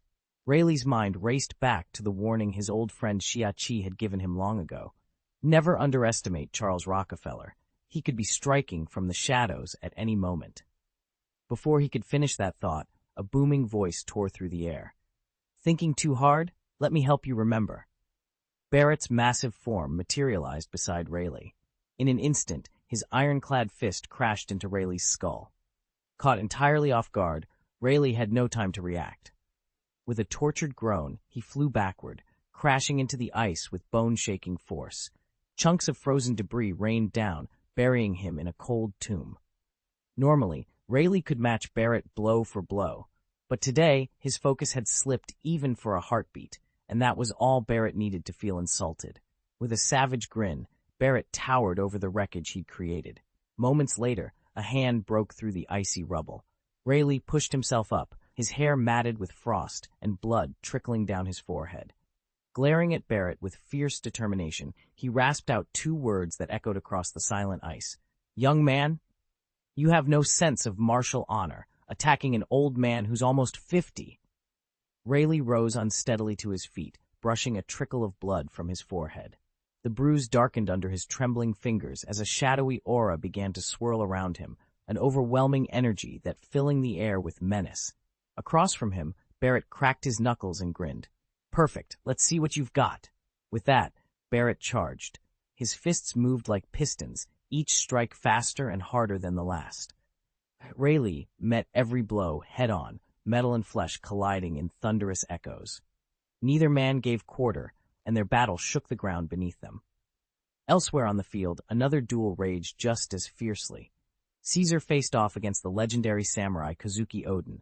Oden's eyes widened as he took in Caesar's half-dragon form, muscles rippling under iridescent scales. "Brother, 6 years have passed, and you've grown so large and strong," Oden exclaimed, awe and joy lighting his features. Caesar flexed a clawed hand and let out a hearty chuckle. "Of course I remember you, and your Oden is unforgettable." At that, Oden laughed too, a rich booming sound that cut through the clang of swords and the roar of battle. In Caesar's mind, memories of the Rockefeller pirates crashing into Whitebeard's fleet came flooding back, the earth-shattering duel between his father and Whitebeard himself. The memory still pulsed in his veins, as vivid as the day it happened. "Ha-ha!" Both warriors, long separated and now reunited on the same field of war, charged at each other once more, their laughter and battle cries echoing like thunder. "Brother, you like Oden too? Once this fight's over, I'll treat you to as much as you want," Caesar called out, grinning behind his mask. Kazuki Oden laughed, the echo of clashing steel ringing around them. "If that's true, I'll hold you to it, once we finish this battle." Caesar's guandao whistled through the air in a series of brutal arcs.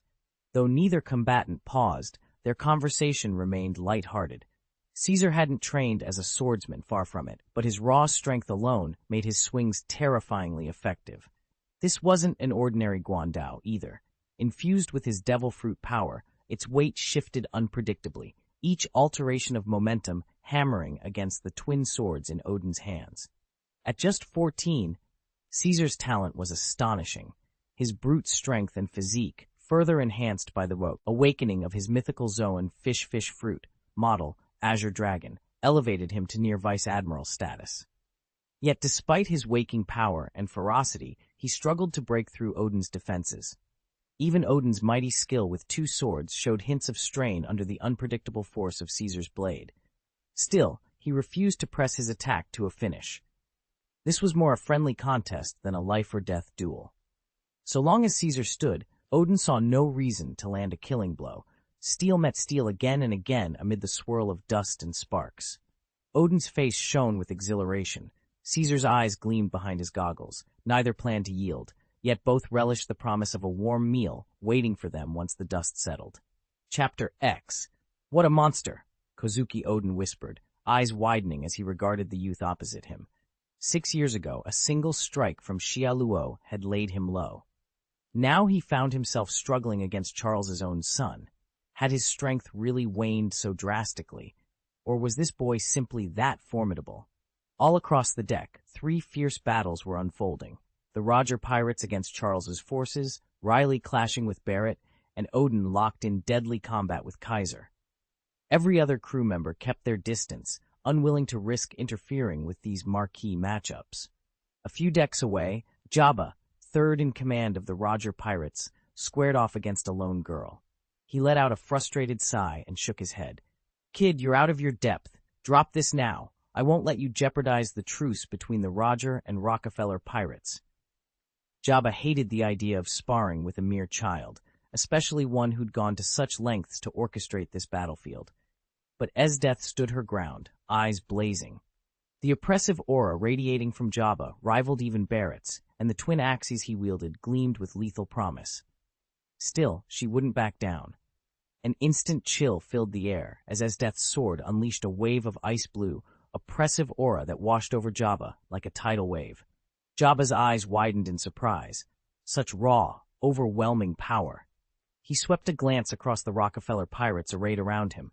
Charles locked in fierce combat with the ship's captain, Douglas Barrett trading blows with Riley, Caesar dueling Kazuki Oden, and now Esdeath herself, sword drawn. 4 peerless warriors, each radiating a domineering presence. How did they all fit together under one banner? Before he could puzzle it out, a flash of steel caught his eye. With barely a moment's hesitation, Jabba hefted his battle-worn axe and slammed it up to meet Esdeath's downward strike. The clash rang out like thunder. Sparks danced along the blade of her Western-style sword as it met the edge of his axe. "Ambushing me, girl? Not very sporting." Jabba's booming voice carried over the din. He held his ground effortlessly, forcing Esdeath's blade backward until she was blinking in sudden, involuntary retreat. Within seconds, she stumbled a dozen paces away, chest heaving, eyes blazing with reluctant admiration, and something like annoyance. Jabba flexed his grip, hardly breaking a sweat. His strength was nigh equal to that of a full general's. How could a lieutenant general such as Esdeath hope to stand against him? Even as he prepared for her next move, Esdeath's lips curled into a fierce smirk. Clearly, she found the challenge neither impossible nor unwelcome. Charles Rockefeller, the eldest son of the Rockefeller family, was meant to be his sibling's steadfast protector. Yet no matter how hard he trained, drilling footwork at dawn, sparring with his blade until dusk, he couldn't shake the nagging sense that he was lagging behind.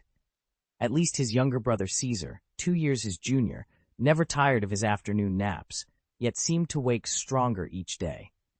Charles sometimes joked to himself that the gods must be personally blessing Caesar, for the boy's power spiked so fast it left every onlooker speechless. As the fourth-ranked fighter among the Rockefeller pirates, Charles felt the gap bite into him more and more. He needed strength, real, undeniable strength, to keep his family safe. Today, under Jabba's watchful eye, Charles raised his blade once again. Each sweep of his sword carved bright arcs through the air, his form honed by hours of practice. To see those precise, confident strokes was to recognize a true swordsman. In this moment, Charles reminded everyone why he refused to give up. Not even Jabba had ever laid eyes on a swordsman so young. The Rockefeller pirates really are bristling with monsters,